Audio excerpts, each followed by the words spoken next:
with propane at selected locations Monday to Friday.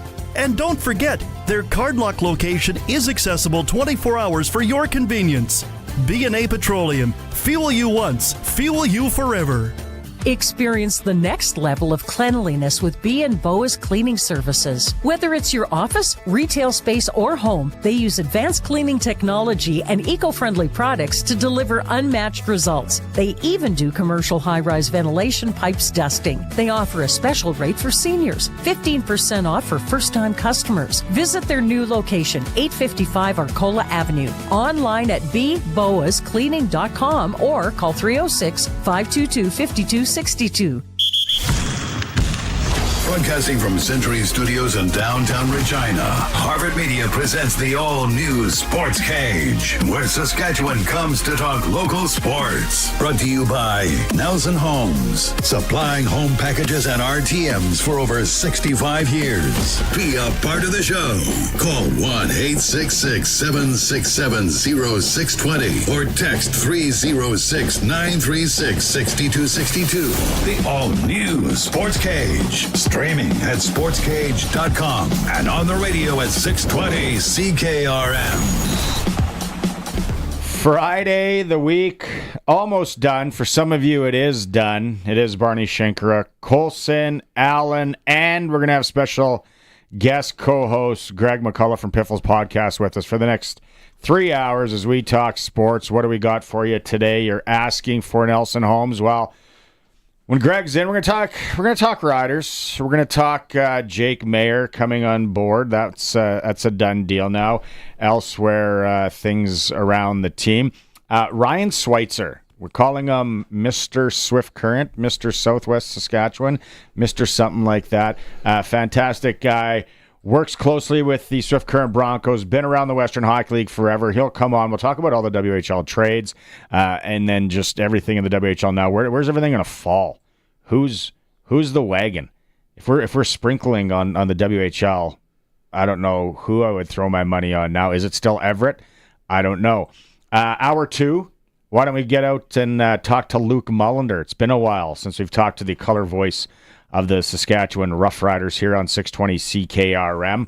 More hockey in hour 2, and then hour 3, we go and talk to Farhan Lalji, which I think I heard correctly that he is at the Ohio State-Texas game tonight, and then from there he's going to an NFL game. Allegedly. Just preface it with allegedly. Farhan Lalji coming on, and then senior hockey fans in hour 3.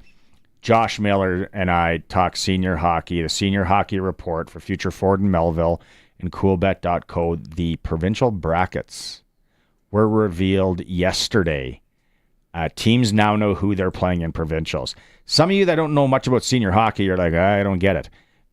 The people out there, and the vast majority of Saskatchewan people know about senior hockey. When Greg comes on here, we're going to talk about it too. He's a small town guy. Provincial senior hockey is huge. So Millsy and I are going to talk about games going on this weekend, what happened last weekend, and then provincials in the senior hockey report in hour 3. So a lot to get to. Greg brought you back. This is episode 2 for you here on the Sports Cage. What were the reviews like in your world after what was it, New Year's Eve? Oh, it's great you brought the meatball back, I guess. But no, actually, I did better than I thought I was going to do, I guess, for lack of a better term. I treated it like it was a live Piffles and went from there and tried not to curse on the air, which is always what I try to do on Piffles. This week for Piffles podcast was a big one for you guys, number wise, and the guest. Episode 300 and 9 years. That's how long we've been doing it. 8 seasons, thanks to COVID. Jeez. I ran the numbers there the other day. We had the Riders in that time. It's hilarious. 70 wins, 69 losses, 1 tie. Like, just boring football. It's Rider football, but you gotta love it anyway. But we had Corey Mace on. It's good. It was the first time we actually ever had the head coach on. Usually the Riders are very protective of him, but they said, "Hey, we'll throw you a bone on your on this momentous occasion." And unfortunately, I couldn't make it. My day job got in the way. But Steve and Alex had Corey on for 15 minutes, and we wish we could have had him for a lot longer because he's an awesome interview. Isn't he? Like, we had him on yesterday, and if people didn't catch that or catch the Piffles one, you go listen to them both and compare. And then when we were kind of doing our production meeting, and I was like, there's a lot to talk to him about football, especially with Jake Maier. Which was kind of a foregone conclusion that he was going to sign here. But then, just Trevor Reed getting released, going down, signing. And I said, and let's kind of go get a look behind Corey Mace. Like, just let him open up a bit. And so the one I had, and it fit in perfectly, was when the last time he skated was. Because I heard he was a big Flames fan. He was in Calgary. So we went with that, and then he's growing his hair out. He said he was getting a cut, though, like if it's it today or whatever. Like, his hair is getting a little bit longer because a lot of people, talk about how tight it is. Like, it almost looks like it's drawn on, like painted on. Yeah, and then it's I liked it. He's kind of got a little growth up top, but it's funny. And then the other thing too, and I don't want to speak like when I'm away from here, and you get to talk to guys, but I actually played hockey with Brett Lawther last night. And we were chatting a bit.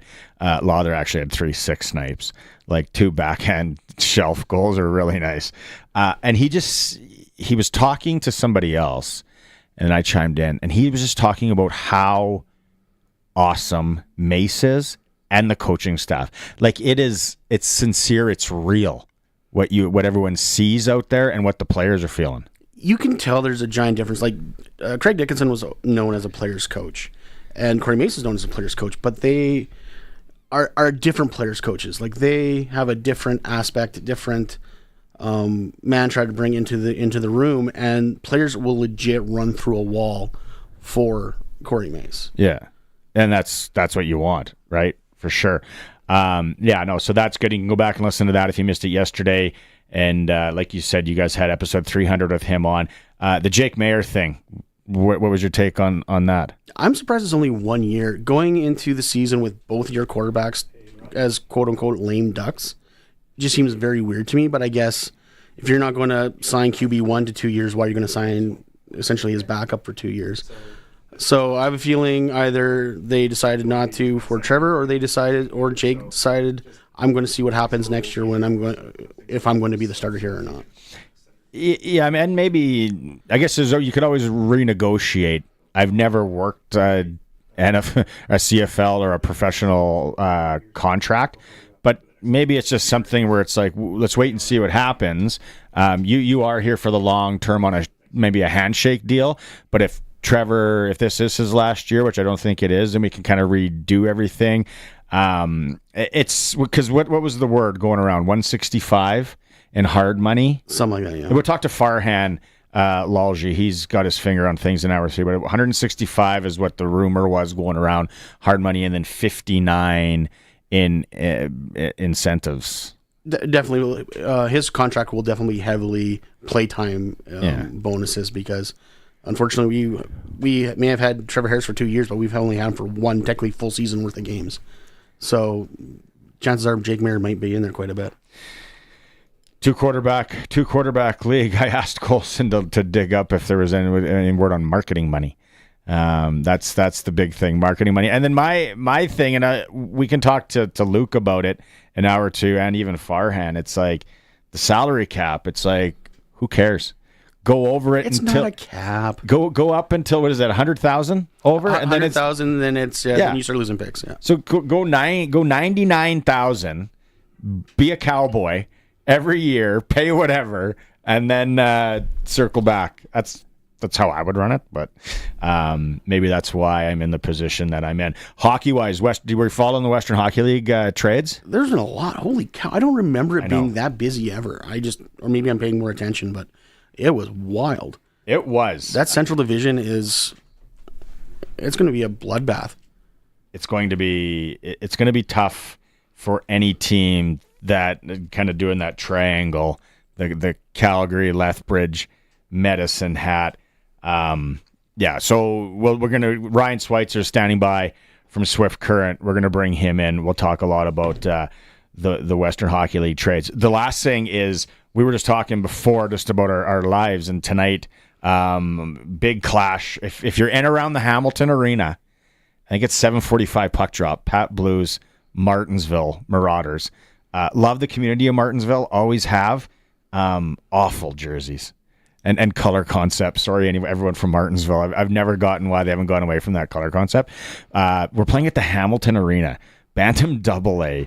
Like, you know how parking is ridiculous there at the best of times? I could throw a rock and hit that place from my house. Can you? Oh, yeah. Oh, do you got any cold ones for a little pregame? Me and some of the dads were asking. Meet you in the parking lot? All right. Yeah, or the tennis courts there. But we're there, and then you said you're going up to Warman tomorrow? Warman for the winter knockout cheer competition for my daughter, yeah. Okay. And is it at the Legend Center? It's not called that anymore, but yes, it's in that building, yes. It's Warman Home Center, yeah. something like that. Yeah. We talked about it on Monday because I came off being in Warman Sunday night. Have you been in that facility? Of course, yeah. Have you had the noodle bowl from the concession? I have not had the noodle bowl, but I keep on saying I'm going to do the noodle bowl, and I have never done it. Okay, it's you're in luck. Get the noodle bowl. Actually, double up on the spring rolls if you can. It is such a hidden gem. It's like a hockey rink-ish concession with an unbelievable noodle bowl. It's like I know my food. It's on the list now to hit every time. So you're going up for cheer.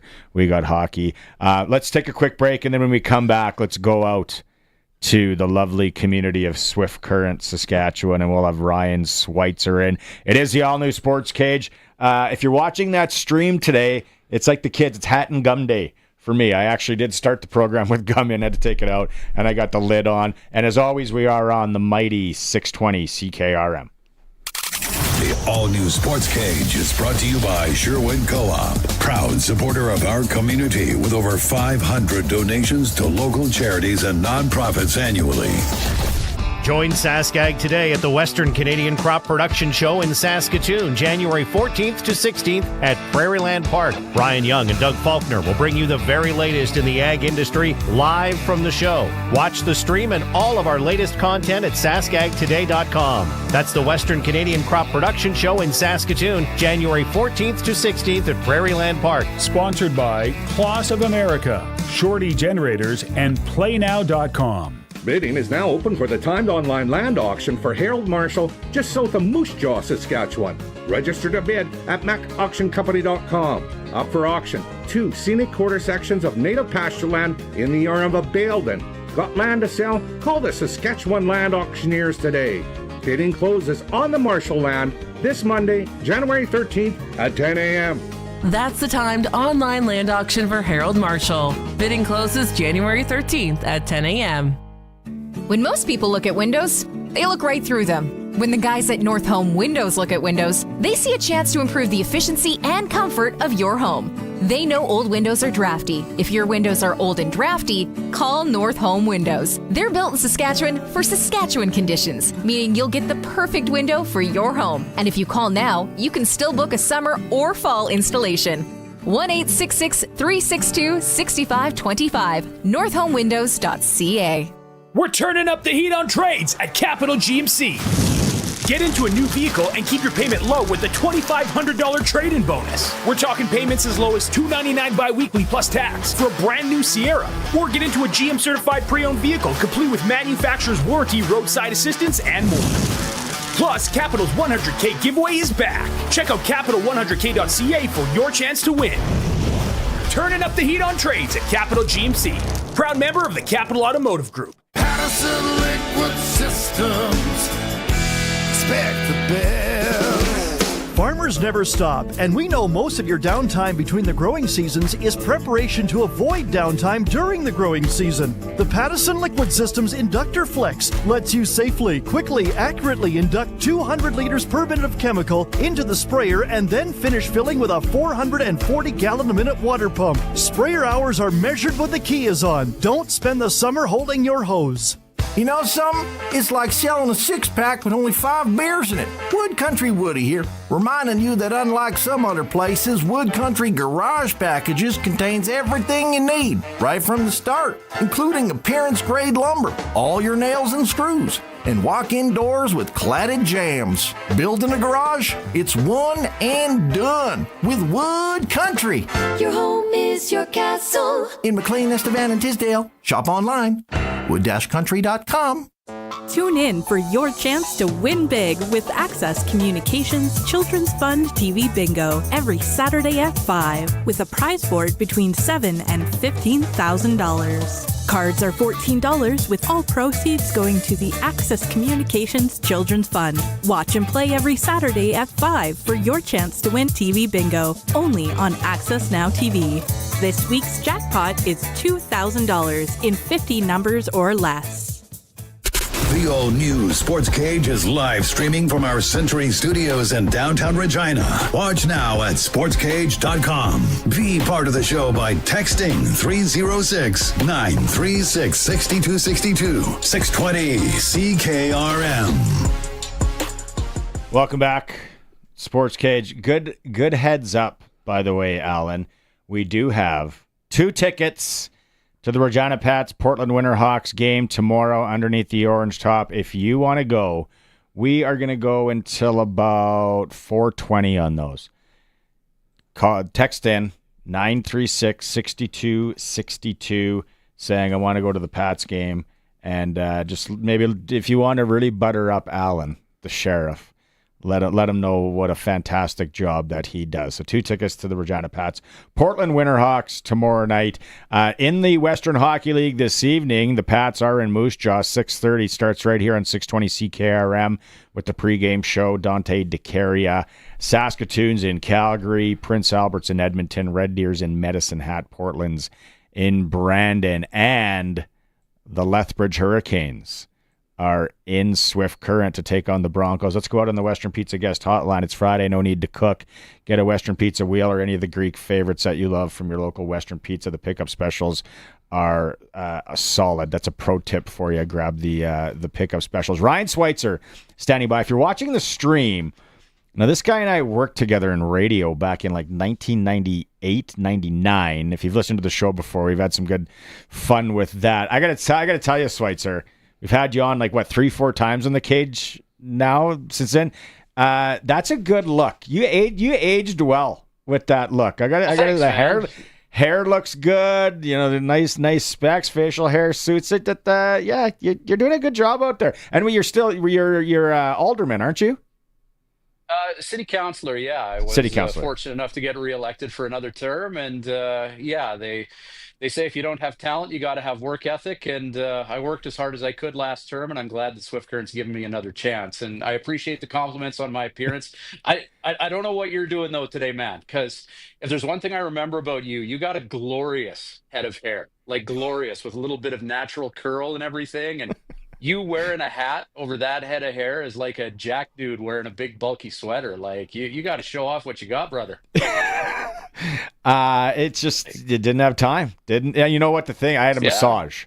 I had a massage between 11 and 12, and then the hair got all out of control, and didn't have any product, and I didn't want to come on here looking like a hobo. What did you run on? Like what were your what was the main platform? Like you said, hard work, but what are people in Swift Current concerned about these days? We got to get a new aquatic center first and foremost, and we're hoping to get a federal grant to be able to do so. But with the current state of federal politics, who knows where that's going to lead. But, Swift Current has some aging facilities that have served us really well, but it's time for some new ones, and a new aquatic center is big. And I was a big supporter of that and doing what we can to make that happen.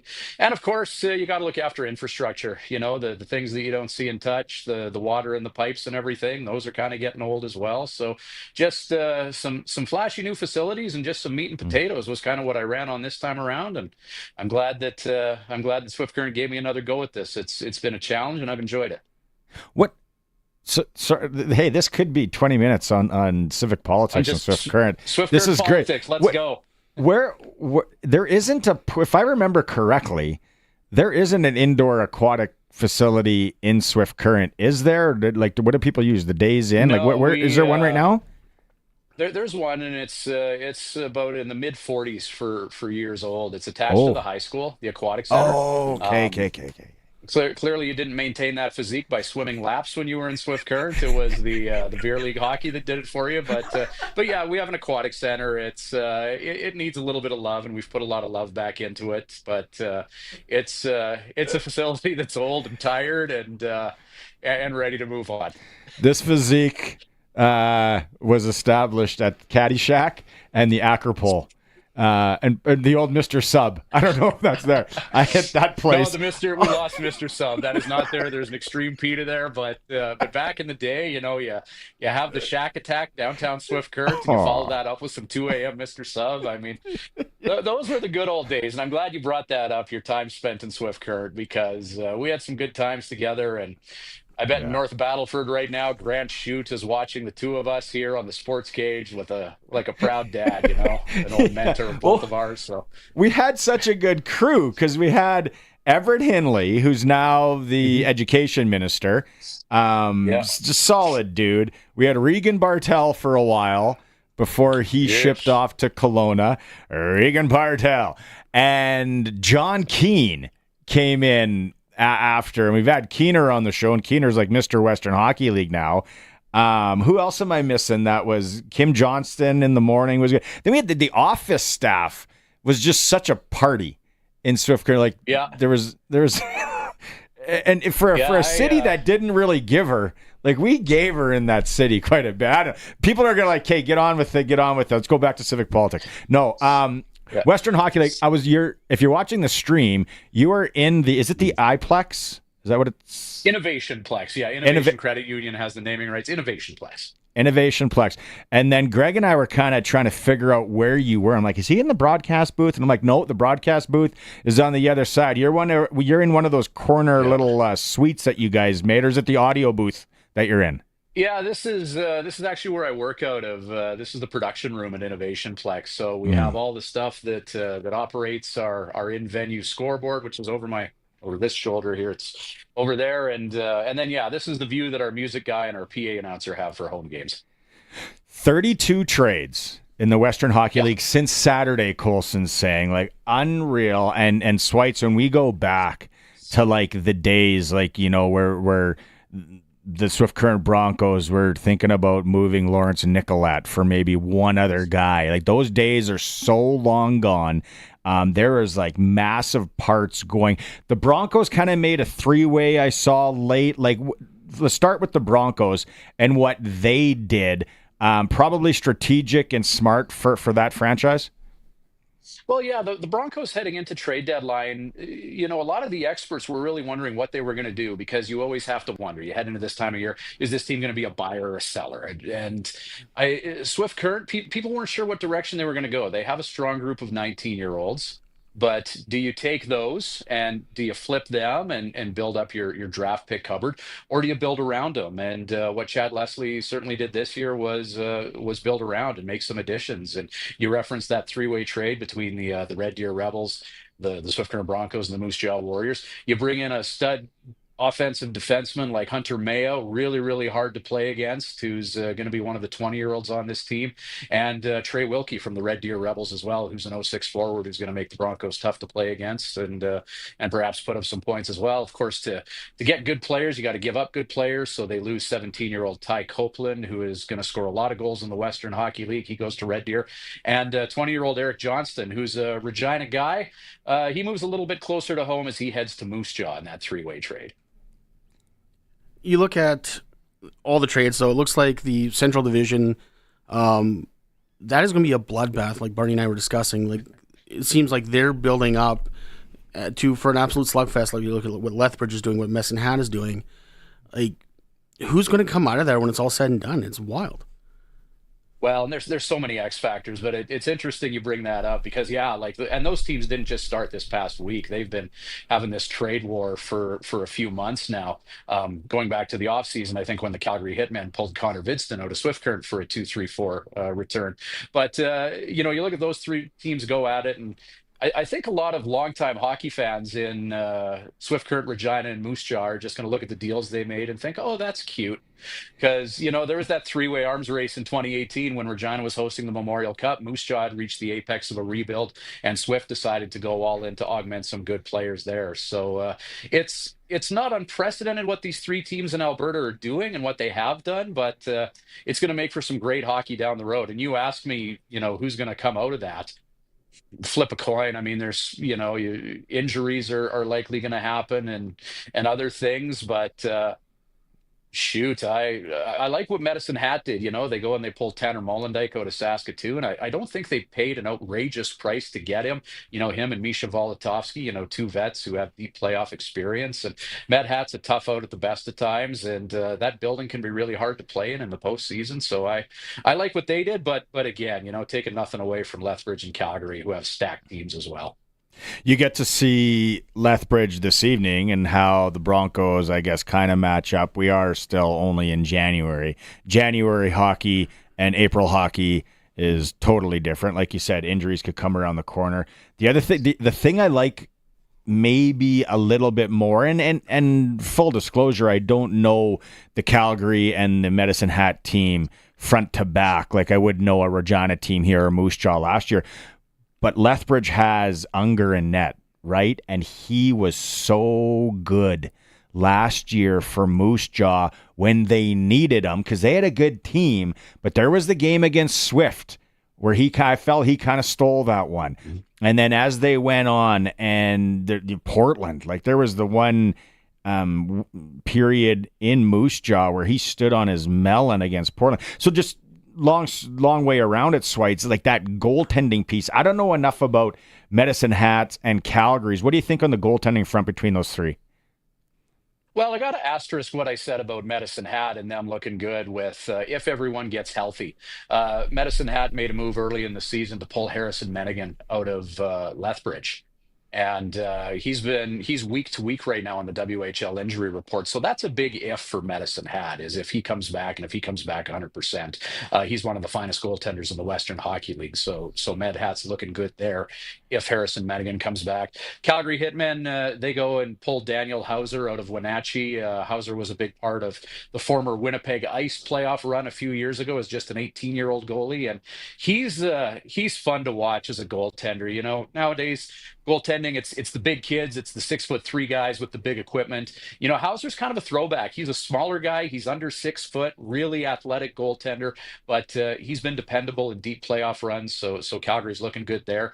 But you touched on Jackson Unger, and we in Swift, we're not big fans of his. He tends to bring his A game to Innovation Plex here in Swift Current, whether he's with the Moose Jaw Warriors, and we're going to see him here tonight probably with the Lethbridge Hurricanes. They in Moose Jaw they called him the Unger Taker. I'm not sure if that nickname is going to follow him to Lethbridge. I liked it, but yeah, out of the three of them, all three of those teams, they're good from the crease out, and their blue lines are all really stacked as well. Text line is going here. We got one from Blake in BC. I figure that's British Columbia. He wants to meet you. Yes, I know he does. He can't wrap his head around. I don't understand why the first place team in Saskatoon was a very defined seller, and it goes back to what we were talking about on this program a number of times. Is because Colin Priestner, who's new to the game, he gets it. And if you asked a Jason Ripplinger, if you asked a Curtis Hunt, up in Steve Hildebrand is with the Saskatoon Blades, who is a longtime trainer, now assistant general manager. You get it. If you don't have the 3 deep lines or 4 lines, and you know the league, you can't go. Like maybe you can win one round, right? Swïtzer, how many times have you seen that around the league where it's like you can you can get into the playoffs, maybe win one round, maybe 2, but to win 3 and 4 is extremely tough, and you got to be built like these teams are now.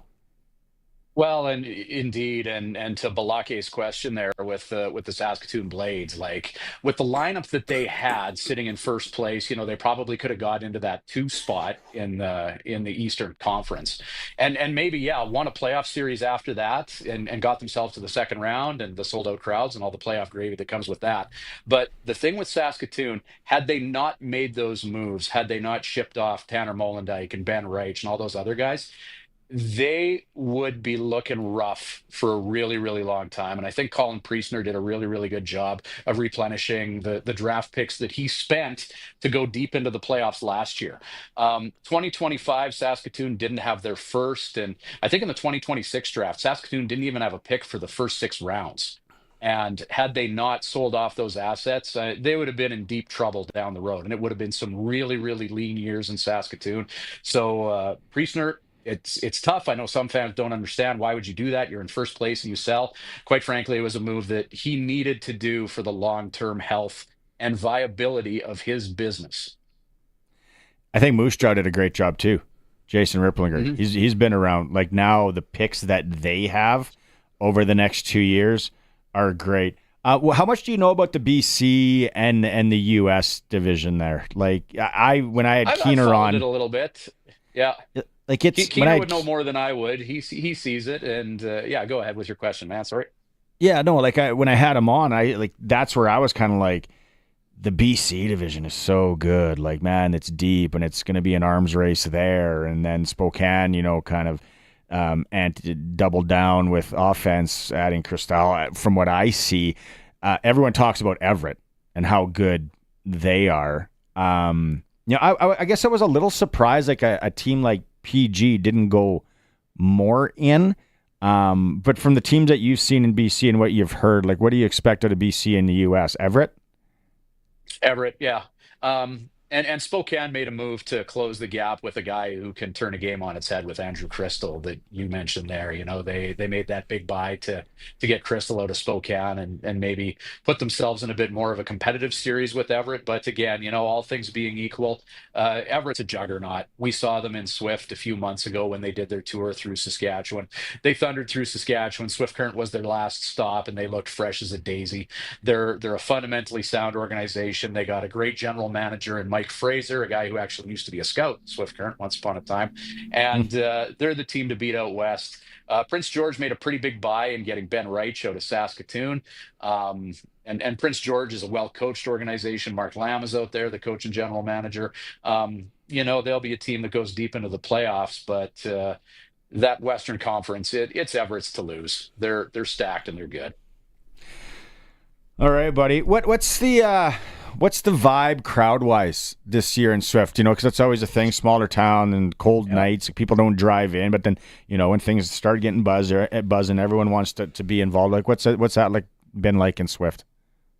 We're good right now. We're healthy. We, as I referenced earlier, there was that 2018 run where, Swift Current ended up winning an Edge South Cup, but the price that they paid was heavy. We had 5 pretty lean years that followed that. But last season, the team made a big trading deadline buy by bringing in Connor Geekie, who's now playing in the NHL, and he's a regular in Tampa Bay. And bringing Geekie in just kind of gave this organization and the hockey community some swagger back, and it was fun to go to the rink. The games were exciting, and that's carried on a bit into this year. I think Swift is really looking for some consistency in the second half. They addressed that at the trade deadline by bringing in some guys that can provide that, and it's fun. You can see behind me, this isn't the biggest barn in the league by any stretch, but it can certainly be the loudest when 2,500 get rolling in here and get rocking. It's a fun place to be, and we've had that this year. It's been fun. Win or lose, hit the booze. Let's go. Hit the shack. And then, the swagger in that town in Geekie came with the tinted visor, right? As soon as you have tinted visor guy on your team, you got instant swagger. Oh yeah, and he was a great showman too. Like he gets the people are coming to the rink to be entertained. He had his quirky routines, pregame and postgame stuff, and yeah, he helped really make it fun again. And he's a special human being, and the Tampa Bay Lightning are really lucky to have him. Switzer, it's always a pleasure. I know I said I'm going to get there for a game this year. I don't know when. Hey, you know what? Actually, my daughter's playing there's like a Saturday, Sunday game, so I got to spend the night. Why don't we go have a pint somewhere in Swift and chat about the old days? A few pints at a few different places, brother. Let's go. Yes. Right on. Mr. Swift Current, City Councilor. He's building a pool himself. I think that's how he started. Ryan Swïtzer, thanks so much, buddy. Thanks, fellas. Yeah. Good stuff on the Western Pizza guest hotline. Crazy for all you Western Hockey League fans. Some people are chiming in here on the on the text line. The Giants are going to surprise people. That is a team, full disclosure, I know nothing about. The Vancouver Giants sitting in 7th place right now, 19 wins, 16 losses, 4 overtime losses, 42 points. Giants are going to surprise. Everyone wants to avoid. Everyone wants to avoid Everett. Yeah. Oh, 100%. Like they're probably the wagon this year in the WHL. But could the Giants surprise? Sure. Could any team surprise? That's the thing about playoff hockey. You never know.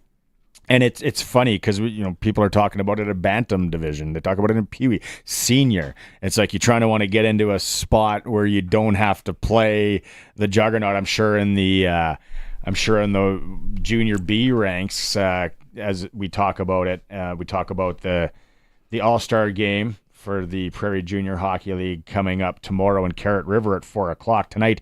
Regina Extreme Capitals in Assiniboia 8:15. What I was getting at is a team like Fort Knox is 45 points, kind of running away with things. People want to avoid them in that league. The SJ is the league that I don't know because Melfort's on a crazy what is they lost, but their streak was like 17 or something in a row. So good. The SJ this year, I feel, is a league that you could have a team that's third, three or four slot. Now goes on a heater and runs, kind of like teams did against Flin Flon last year.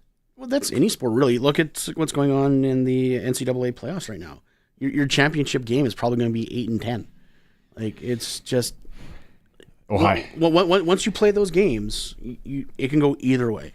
Football's the best because it's like it's one game. It's one game plan. Yeah. One couple bad fumbles or it's just a storm that you don't want. Ohio State, Texas tonight, -6. Ohio State. Their Texas is plus 193. I don't know enough about those two teams, but I did hammer Notre Dame last night. Third quarter, it was tied. Were you white knuckling through that fourth quarter or what? Oh, yeah. And then the Penn State interception with under a minute left. Yeah. Whatever. I was like, did that guy just throw a pick? Because, I sprinkled on it just a little bit just to kind of make that last quarter really interesting. And I didn't know enough about both teams. And then I was like, I should have took Penn State. And then I'm like, did he just throw an interception there? And then that was a clutch kick, though. Oh, beautiful kick. And it was funny because they were trying to figure out what his length is. And even if it's like a 58-yarder, they're still going to go for it. I'm like, I guess you don't have to worry about the rouge in American football. So college football, when it comes down to a field goal, everything is off. It's like, can this guy kick? Can the snap? There's so much pressure involved. You got guys trying to block. And since Auburn, Alabama, you have to factor in the returner too. Yeah. Iron Bowl. I think when we talked to Farhan in hour 3, I think he's at the game tonight, Ohio State, Texas. Maybe he can shed some light before I go and double down on what I won last night. It is the all-new Sports Cage. It's Greg, Barney, Colson, Allen. We're giving away Pat tickets. You want to go to the Pats Portland game tomorrow? You still got about an hour to get into that. 936-6262. Just text in and tell Allen how much you love him and the hard work he does, and you want to go to the Pats game. We are streaming sportscage.com, and we are on the home of the Regina Pats, 620 CKRM. Oh, it's freezing. I think we're going to turn up the heat on trades at Capital Ford Lincoln. How would you like a brand new vehicle for the same or similar payment to what you got right now? Well, with the help of a giant $2,500 trade-in bonus, it's doable. That means prices are as low as $170 weekly plus tax on a brand new F-150. Plus, Capital's 100K giveaway is back. Check out Capital100K.ca for your chance to win amazing prizes. Capital Ford Lincoln, proud member of the Capital Automotive Group. Clear your calendar for Manitoba Egg Days, happening January 21st through 23rd at the Keystone Centre in Brandon. This year, you can take in over 550 exhibitors, including the new Produced on the Prairies Market. And with 34 entries in the Innovation Showcase and over 60 complimentary speakers, you won't want to miss this year's show. You can find all the info you need and purchase admission tickets at eggdays.com. Manitoba Egg Days, where the egg year begins. This winter, make sure you have tires that are ready to handle the snowy and icy roads and get them at Quality Tire. If you don't have winter tires, this is the time to get them. At 7 degrees Celsius, the rubber on all season tires start to harden in the cold. With winter tires, you'll be able to stop sooner and avoid the accident in front of you. And start driving quicker in case the car behind you doesn't have winter tires from Quality Tire. With 9 locations across Saskatchewan. QualityTire.ca. On the farm, dirt doesn't just get under your fingernails. It runs through your veins. Your equipment is just as tough. You bought it for its rugged dependability and efficient operation. To keep your machinery running as good as the day you bought it, you want genuine AGCO parts, fluids, and filters from Nick Service. Their friendly parts staff has what your equipment needs to keep it running at the top of its game. Keep it genuine at Nick Service, your local genuine AGCO parts headquarters. Since 1949, Nelson Homes has been providing you one-stop shopping for ready-to-move homes, panelized packages, and on-site builds. Nelson Homes' team of authorized dealers all over Saskatchewan would be happy to help you turn your dream home into a reality. In the Fort Capella area, call Calvin at 99 Builders or call 1-800-661-6534 for more information. Nelson Homes, trusted quality and service since 1949. Nobody knows the equipment market like Ritchie Brothers. If you're selling heavy equipment and trucks, Ritchie Brothers will get you the most buyers, industry expertise, and the widest selection of custom selling solutions. Sell equipment your way from your yard or a Ritchie Brothers facility. Ritchie Brothers will drive demand for your assets like no one else can. Contact your local territory manager today to get started. Visit rbauction.com to learn more about selling with Ritchie Brothers. All-new Sports Cage continues. You can watch our live stream at sportscage.com and always on the radio. Saskatchewan's voice for local sports, 620 CKRM. You can always have your say on the text line 936-6262 like Dale from Red Deer did. Starting the new year on a positive note, enjoying the Sports Cage. Thanks, Dale. He likes having you on, Greg. Are you related? I don't think so, no. Do you have any relatives in Red Deer? I'll have to go down the old family tree, find out. He's happy with Jake, only a 1-year deal. Hopefully he proves me wrong and doesn't suck. Gladly prove me wrong. Speaking of Jake Mayer, you and I talked about it after start. Just a 1-year deal. 1-year deal, yeah. Word is Farhan can maybe confirm $165K, 59-ish in incentives. I'm actually really curious on the marketing money, but maybe that's just me. Today he did meet the media. Today Dave Thomas had a chance to ask some questions.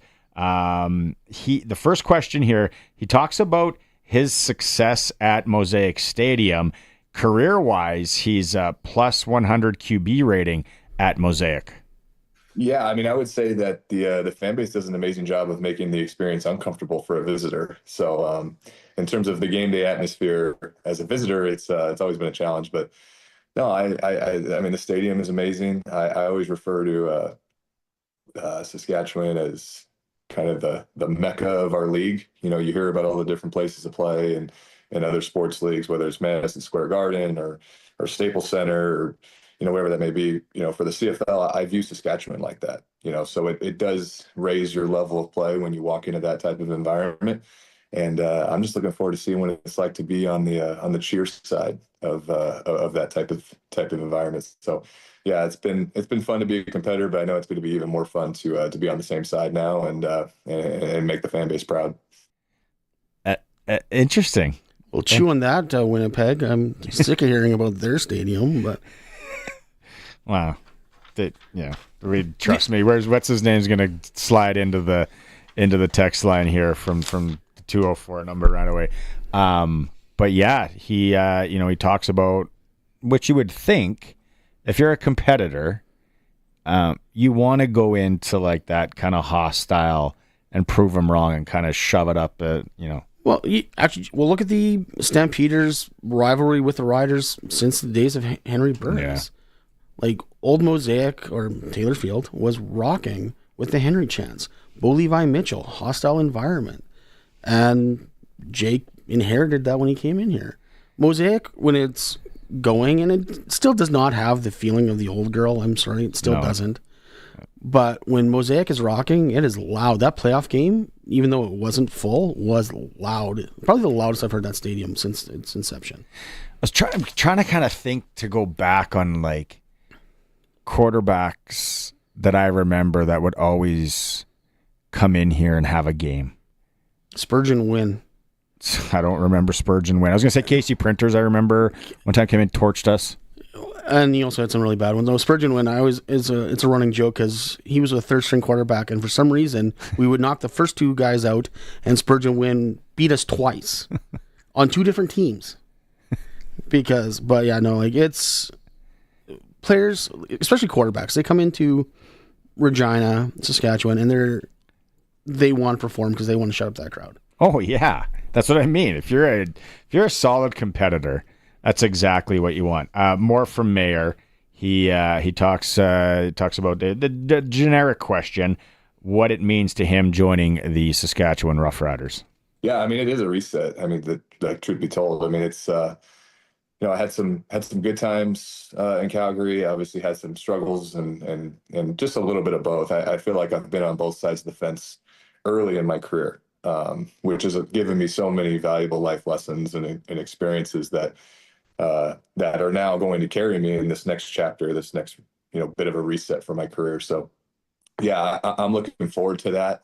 And then I think what is allowing me to be as comfortable and confident as I am walking into this situation is there is a lot of familiarity with people in the building here.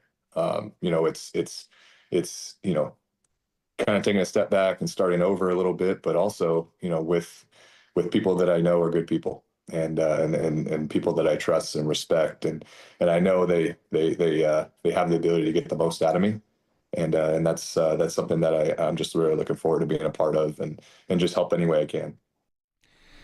Interesting, right? That reset. Well, it's funny. I think almost feels like a veiled shot at Dave Dickinson talking about being in a Mark Mueller offense, because Mark Mueller is probably who he's talking about right there, because he had his best season was under Mark Mueller. Funny you say that, because the next clip, he talks about his relationship with one Mark Mueller. If it weren't for his guidance early in my career, I really don't think I'd be where I'm at right now. So when I knew when I found out this opportunity was even possible, again, it was a very simple decision for me. I love his company. I love his coaching. And it's just going to be something that's going to transition pretty smoothly. It's just, When we talked to Coach Mace yesterday, I don't know if you guys talked about it on Piffles with it. It's if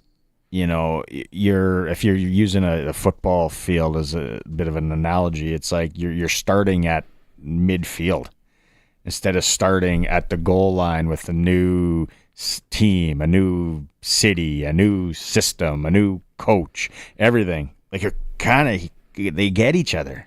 Well, we didn't talk specifically about that because obviously when we had him, Mayer wasn't signed yet, but it was about the consistency coming back, like the Harris, all the coaches coming back except for JC Sherritt.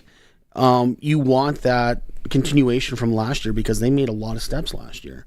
So let's go further. Like, they were fighting for first in the West. This year they probably should be seen as one of the favorites to come out of the West. Yeah, all right. I think so. So many donkeys out there on social media and all that. It's like, oh, Harris is old. AJ, well, that's slow. It's like, hey, do you want to come like a Make-A-Wish thing and come and try and tackle him? The best running backs are not always the fastest. No, doesn't matter what football that you're after. Kind of shifty, but if you got a big guy that no one wants to tackle, yeah, Okay, what's the next one here? Perfect on the heels. He talks about his relationship and building that relationship with Trevor Harris. I'm a big fan of Trevor. We go back and forth even now over the last couple of days through text. We share a lot of similarities that we didn't know before, communicating more with each other. So I think the quarterback room and that dynamic is going to be really, really strong. And I made it very clear to him, man, that, I know the situation I'm walking into. I want to be nothing but a resource for him. I want to be a supporter. I want to be somebody that just does what he can for the team in any capacity, because I understand what type of leader he is and how much respect he has from the coaches and the management and his teammates. And we're going to follow his lead, man, because he's earned that. And I look forward to being a part of that. Yeah. Okay. So we'll get some more Jake Maier audio in the next hour. I don't know him from a hole in the ground. I like the guy. I'd like if I correct me if I'm wrong, if anyone knows him, he seems very strategic, cerebral, if that's the right word. I can't not the emotional, like a Johnny Manziel. He's definitely saying the right things coming into the situation. You don't want the guy who is definitely pegged to be your backup going, no, I'm coming into camp to challenge. Yeah. Because that's just going to throw the entire QB room out the window right there. So. Know your role. Exactly. The T-shirts for the Rider store. Know your role. No, and that would have been kind of the setup. He's aware. He will play. I think we all are in agreement that not many quarterbacks are going through the full year anymore. So we will see Jake Maier on the field at some point. I like it. Like I said, we got more audio from that Meet Jake Maier Day today, a little bit later in hour 2. We're almost up against the clock here, and news. It is the Sports Cage. If you're watching the stream on YouTube, thank you very much. Hammer that subscribe and like button. And we are on the home of sports in Saskatchewan, 620 CKRM. 620 CKRM is your home to country's greatest hits and the 90s at 9. One full hour featuring the biggest hits of the 90s. Garth, Reba, Alan, Shania, George, and so much more. No cassette tape or CDs required, and 90s mullets are optional.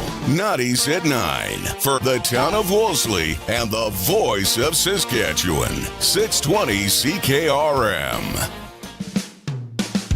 Young's Equipment Incorporated, your Case IH headquarters in Moose Jaw and Watrous, is expanding, and we are looking for qualified parts people. We are a locally owned family company in our 36th year of business. Build a career in agriculture with excellent wages, benefits, pension, and advantages that only a family-owned company can offer. Help feed the world and be well compensated and appreciated for it.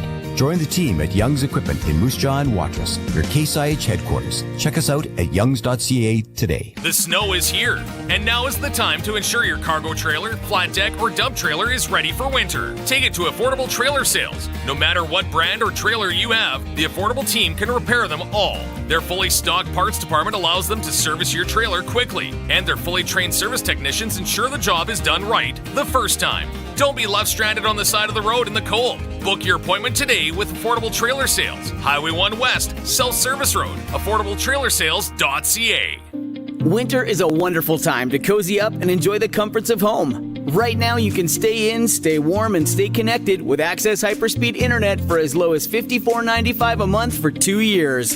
Get the speed you need for gaming, streaming, or video chats with faraway friends. And combine with Access Next TV Stream for your favorite channels and movie nights with the whole family. Visit myaccess.ca today and save big on Access Hyperspeed Internet and Next TV Stream. Don't be caught without proper grain storage this fall. Winter is here, and now is the best time to pre-book your new grain bin from Core Grain. Prepare now and ensure your farm is ready for the harvest rush. Lock in your plans and prices today and let them handle the rest. Affordable, efficient, and just what your farm needs. Proudly serving Alberta, Saskatchewan, and Manitoba. Call them now at 866-812-1622 or visit coregrain.ca. Core Grain, doing the right thing for your farm. It's farewell to 2024 and hello to massive savings at Southie Mainline. Get up to $25,000 off remaining 2024 inventory. That's huge. Save up to $19,000 on 2024 heavy duties. That's gigantic. Plus, we have the 2024 Jeep Compass starting at $34,945. Southie Mainline is a small town feel with bigger than city discounts where customers show up and leave feeling like family. Find you your perfect vehicle at the best price in Saskatchewan. Southie Mainline, just 30 minutes from Regina. It's worth the drive every time, guaranteed. We want your business on board for the Harvard Media online auction. It's easy. All you've got to do is provide items like gift cards, experiences, services, or whatever cool product you have. And in exchange, we'll give you a world-class marketing campaign. No entry fee or cash outlay. Just a good old trade deal. That hammer could be coming down for you. Just hit up harvardmedia.com and join in on all the excitement. Terms and conditions apply.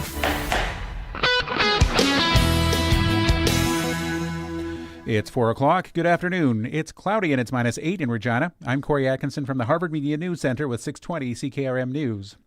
SGI is urging drivers to stay focused on the roads this January as part of its traffic safety spotlight. Distracted driving, speeding, following too closely, and failing to adjust for road conditions are among the top causes of collisions in Saskatchewan. SGI's JP Cullen says collisions can be both dangerous and costly, especially after the holiday season. Drivers at fault in collisions face costs like deductibles, fines, and demerit points, as well as the hassle of repairing or replacing their vehicles. To stay safe, SGI recommends eliminating distractions, driving defensively at intersections, and adjusting for road conditions. A first court appearance has been made by a Yorkton man arrested Tuesday in connection with an ongoing drug trafficking investigation that resulted in the seizure of crystal meth, cocaine, and fentanyl. 20-year-old Taranpreet Singh was in Yorkton Provincial Court yesterday, where he was remanded in custody to next Tuesday. The fight for an independent review body to keep an eye on Canada's border agency may be over, but there are lingering concerns. Travelers, immigration detainees, and others who feel they've been mistreated by the Canada Border Services Agency will be able to voice their concerns to the Public Complaints and Review Commission once it begins operating.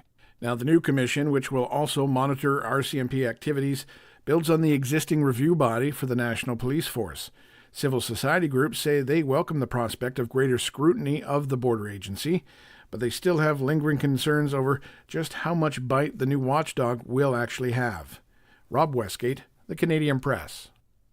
Foreign Affairs Minister Melanie Joly heads to Washington next week to press the incoming Donald Trump administration not to impose damaging tariffs on Canada. Trump has threatened to impose 25% across-the-board tariffs on imports from Canada and Mexico when he is inaugurated later this month. Joly says a cabinet committee is discussing options for possible retaliation, and she's spoken with U.S. Senator Lindsey Graham. We will be talking about retaliatory measures against potential tariffs from President-elect Trump, and we will be ready, and I'll do my job. And so I'll be in Washington next week. Spoke to Senator Graham again this morning. Prime Minister Justin Trudeau and the premiers will meet in Ottawa next week to discuss Canada's plan for responding to the tariffs. And firefighters are hoping for a break from the fierce winds that have fueled massive blazes in the Los Angeles area, killing 10 people and destroying whole neighborhoods. Resident Arlette Forshage says her home has now been completely obliterated. There was nothing left, only just rubble and just some tiles and cement. Even our staircase, which is all metal, was all mangled up and just melted. U.S. President Joe Biden says the wildfires are the worst in California history. Although progress has been made, the winds that have fanned the flames could remain a threat for days. That's your 620 CKRM News. Read more stories from around your community and around the province at sasktoday.ca and 620ckrm.com. Your weather is next. Since 1949, Nelson Homes has been providing you one-stop shopping for ready-to-move homes, panelized packages, and on-site builds. Nelson Homes' team of authorized dealers all over Saskatchewan would be happy to help you turn your dream home into a reality. In the Radville-Weyburn area, call Darren and Claude at South Sask Builders. Or call 1-800-661-6534 for more information.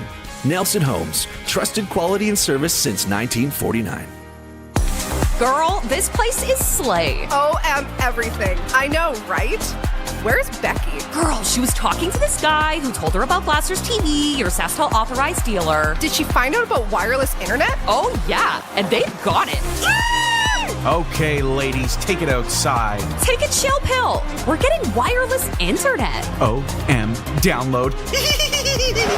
Contact Glassers TV, your SaskTel authorized dealer in Moosomin today. And now it's time for your 620 CKRM Precision Weather Forecast for Line X Regina. Serious protection, killer looks, 1865 McCarra Street. Tonight, snow likely about 3 to 5 centimeters, and the temperature steadily rising to -2. Tomorrow, snow likely about 2 to 3 centimeters more, and the temperature falling to -10. And then on Sunday, partly to mostly sunny, and a high of -20. At this hour in Moose Jaw, it's cloudy. Winds are from the south at 28, and it's -1. Regina is also cloudy. Winds are from the southeast at 31, and it's -8. For more local news that matters to you, subscribe to our daily newsletter at sasktoday.ca. When you want the best for your truck, you want Line X. Your truck has withstood the harshest elements Saskatchewan has thrown at it. Rocks, gravel, rain, sleet, and snow, and left with no chips, no rust. Line X protective coating keeps your truck's bed liners, rocker panels, and bumpers looking like brand new. Don't settle for Brand X. Go with Line X. It's serious protection. Come see why everybody loves taking their truck to Line X Regina for their rocker panels, bumpers, and more. Line X. Make your truck complete. 1865 McCarra Street. What do you think you're doing? Bench presses. It's too cold to go to the gym, so I made one in the garage here. I'm going to wail on my pecs, and then I'm going to do my back. Lester, since Busy Bee Doors fixed our garage door, you've been spending all your time in here. That's because it's nice in here now. Do you mind? I'm trying to work out here. Unless you want to spot me. Lester, you're not taking over this garage. You can be sure of that. That's why I called Busy Bee. Call Busy Bee Doors. They can fix or replace any commercial or garage door. Busy Bee Doors, the garage door specialists. Broadcasting from Century Studios in downtown Regina, Harvard Media presents the all-new Sportscage, where Saskatchewan comes to talk local sports. Brought to you by Nelson Homes, supplying home packages and RTMs for over 65 years. Be a part of the show. Call 1-866-767-0620 or text 306-936-6262. The all-new Sportscage. Streaming at sportscage.com and on the radio at 620 CKRM. Welcome back. Hour 2 on this Friday of the Sports Cage. If you're not sitting at home watching the NHL this evening and college football, the second semifinal, Ohio State, Texas, which we'll talk to Farhan Lalji about in hour 3. And you want to get out, maybe put some miles on the rig, go and watch hockey. Pats are in Moose Jaw tonight, 7 p.m. puck drop. We got it right here on 620 CKRM. Bring your transistor radio into the facility and listen to it. 6:30, Dante's got the pregame show. Lethbridge is in Swift Current. In hour 1, we talked to Ryan Swïtzer. That's an interesting game for Swift to find out kind of where do they rank right now against one of the teams that loaded up after the Western Hockey League trade deadline. Saskatoon and Calgary, there's a measuring stick for Saskatoon, who's kind of going down the rebuild road now, much to the chagrin of some in Saskatoon. PA's in Edmonton, Red Deer's in Medicine Hat, Portland is starting their swing in Brandon. They're here tomorrow night. We're still got 2 tickets, Alan? Right, 2 tickets. We got about another 20 minutes if you want to get in and win 2 tickets to watch the Regina Pats Portland Winterhawks tomorrow night at the Brandt Center. 936-6262 306-936-6262. Just say I want to go to the Pats game and let Alan know why he is so deadly at what he does. No AAA midget tonight. The female U18 Worlds, Canada plays Czechia tomorrow. Striker Zablocki and the other 2 Sasky girls trying to get into that gold medal game, probably against the U.S. U.S. is playing Sweden. Junior B Loop, Prairie Junior League, Regina Capitals, Extreme Hockey Capitals are in Assiniboia. 8:15. The ever-popular 8:15 puck drop in that one. All-Star game tomorrow in that league. It's actually a really good watch. If you're in the Carrot River area, maybe you're up there doing some snowmobiling or ice fishing, 4 p.m. in Carrot River tomorrow is the Prairie Junior Hockey League All-Star Game. Some senior love out there. Red vs. Moosomin. That's your hometown. My old stomping grounds. Moosomin is the favorite on Cool Bet right now. 8 p.m. there. Of course they are. It's Red River Rockets. Two of the best teams in the Big Six, and Moosomin's always little bit better at home. Some of the boys, I think, on Moosomin, the word is don't like to travel. Maybe Mama Bear. There's a few that might be like that. Yeah. Maybe Mama Bear's like, no. We just got off holidays. You're with your buddies. You're sticking around. But yeah, Moosomin's at home tonight. Foam Lake home to Wadena in the Long Laker. Leroy Drake over under there is 9.5. That's the one that I was thinking I was sprinkling in. How about the undefeated Rocanville Tigers? If you're out in Rocanville way, you got Swan Valley coming in tonight. And Nauticue, we didn't forget about you. Hodgeville, Rollo, Assiniboia, Avonlea, Lafleche, Radville, Bethune, Balcarres in the Coppell Valley Highway Hockey League, the longest name in any senior hockey league. Bethune, Balcarres, Lumsden, and Milestone, Balgony, Welcome Saudi. There's a rundown. Senior Hockey Report with Josh Miller coming up at about 5:30.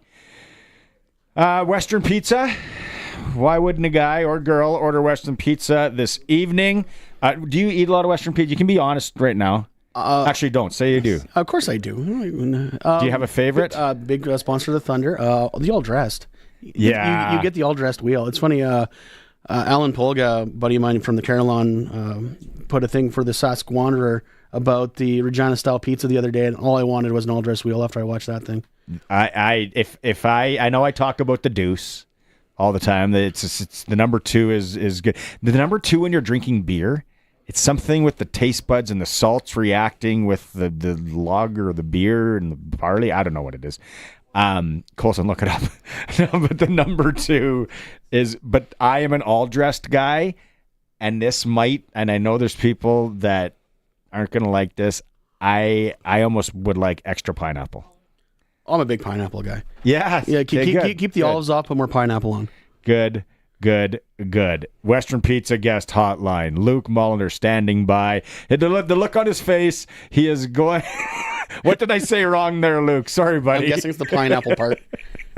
Let me tell you something, man. As somebody of Polynesian descent, someone from New Zealand, pineapple does not belong on pizza, okay? It just does not. I know there's always a big argument about this. Pineapple is a fruit, and it does not belong on pizza unless it's a dessert pizza with strawberries and stuff like that. You got to move away from that, Barney. You got to move away from that. But I find that it's a lot like pickles to an extent, where people will put pickles on things that are weird. You know what? Now, you know what the big thing is, Luke. Let's be honest. Sausages, people are putting all sorts of things. I don't know why dill pickle sausage is such a big thing right now. You know why? It's because of charcuterie boards. Everybody thinks they're a charcuterie board expert, and that's their go-to: sausage, pickles, and cheese. They put them on toothpicks, and they think they're cultured. Just like people who put pineapple on pizza think they're cultured. I got news for you. You're not cultured. I just do it because I like the taste. I'm not cultured in anything. The charcuterie board thing. I'm in Kenora, Saskatchewan next Friday for Hockey Day in Saskatchewan. And the charcuterie board will be, you know what we're called there? Midnight lunch. You got some cheese, you got some sausage, and maybe some crackers. But like the folks who are dressing up, I'll tell you what, man. So we had a gathering at the house over the holidays, and my assignment was to purchase a charcuterie board.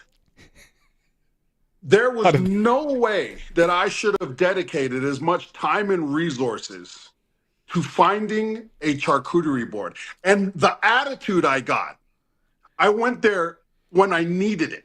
So like the day of the gathering, okay? And the attitude of these places that did it, it's going to take so long. And I'm like, oh, really? It's meat, cheese, pickles, and maybe some chili and crackers. And they're acting like this takes like a month to create. Like they're artists. Like I'm asking Van Gogh to paint the top of my house. I'm not. I wanted meat, cheese on a board. It was so stupid. And then the thing is, I don't know how your wife is, but Mrs. S, I pulled out the charcuterie board thinking that it's just a cutting board. And she's like, what are you doing? And I'm like, cutting this stuff because you don't like me cutting on the counter? She's like, that's a charcuterie board. And I'm like, it looks like a board to me. It looks like a paddle, actually. Yeah, and they want to overcrowd everything. They want to put everything close together. It's so stupid. I'll tell you the best charcuterie board I've ever seen. You want to know what the best charcuterie board I've ever seen is? Is this kid went and he bought like 20 cheeseburgers and a bunch of fries and threw it on a plate. That was the best charcuterie board I've ever seen. That's my wife's. That was my wife when we went to that potluck, and we talked deviled eggs, and I sent you that picture. Hey, kudos to her. That's her. It's either corn dogs or McDonald's cheeseburger charcuterie board. The two, yeah, man. The two go-to, and then you sprinkle the fries on it. It looks good. We heard he had media availability today. Jake Maier, newest Saskatchewan Roughrider quarterback. He's in the fold. 1 year. Greg and I were talking here. Greg from Piffles Podcast is here, and a lot of people are saying, "Why only the 1 year?" On your side of things, Luke, why do you think they went 1 year? Well, first of all, I thought it was a great signing. He was clearly probably the best backup available when you know your team has a starting quarterback. In our case, Trevor Harris. But I think that it's a great signing, and the 1 year is a perfect contract. And here's why: you've got Trevor Harris is on a 2-year deal. You've got Jake Maier. It gives both sides a chance to really get to know each other again. I know everybody's making a big deal about him understanding and knowing Mueller, our offensive coordinator and stuff. But, I mean, if they really want to assess whether Jake Maier is a guy that can lead this team once Trevor Harris is no longer a part of the organization, it's essentially a long date, right? You get to date each other. You get to figure out, that he's going to play. Right? Eventually in some point in 2025, Jake Maier is going to play for the Saskatchewan Roughriders as our quarterback, right? So, yeah, date each other. And if at the end of the year, J.O. and everybody is like, you know what?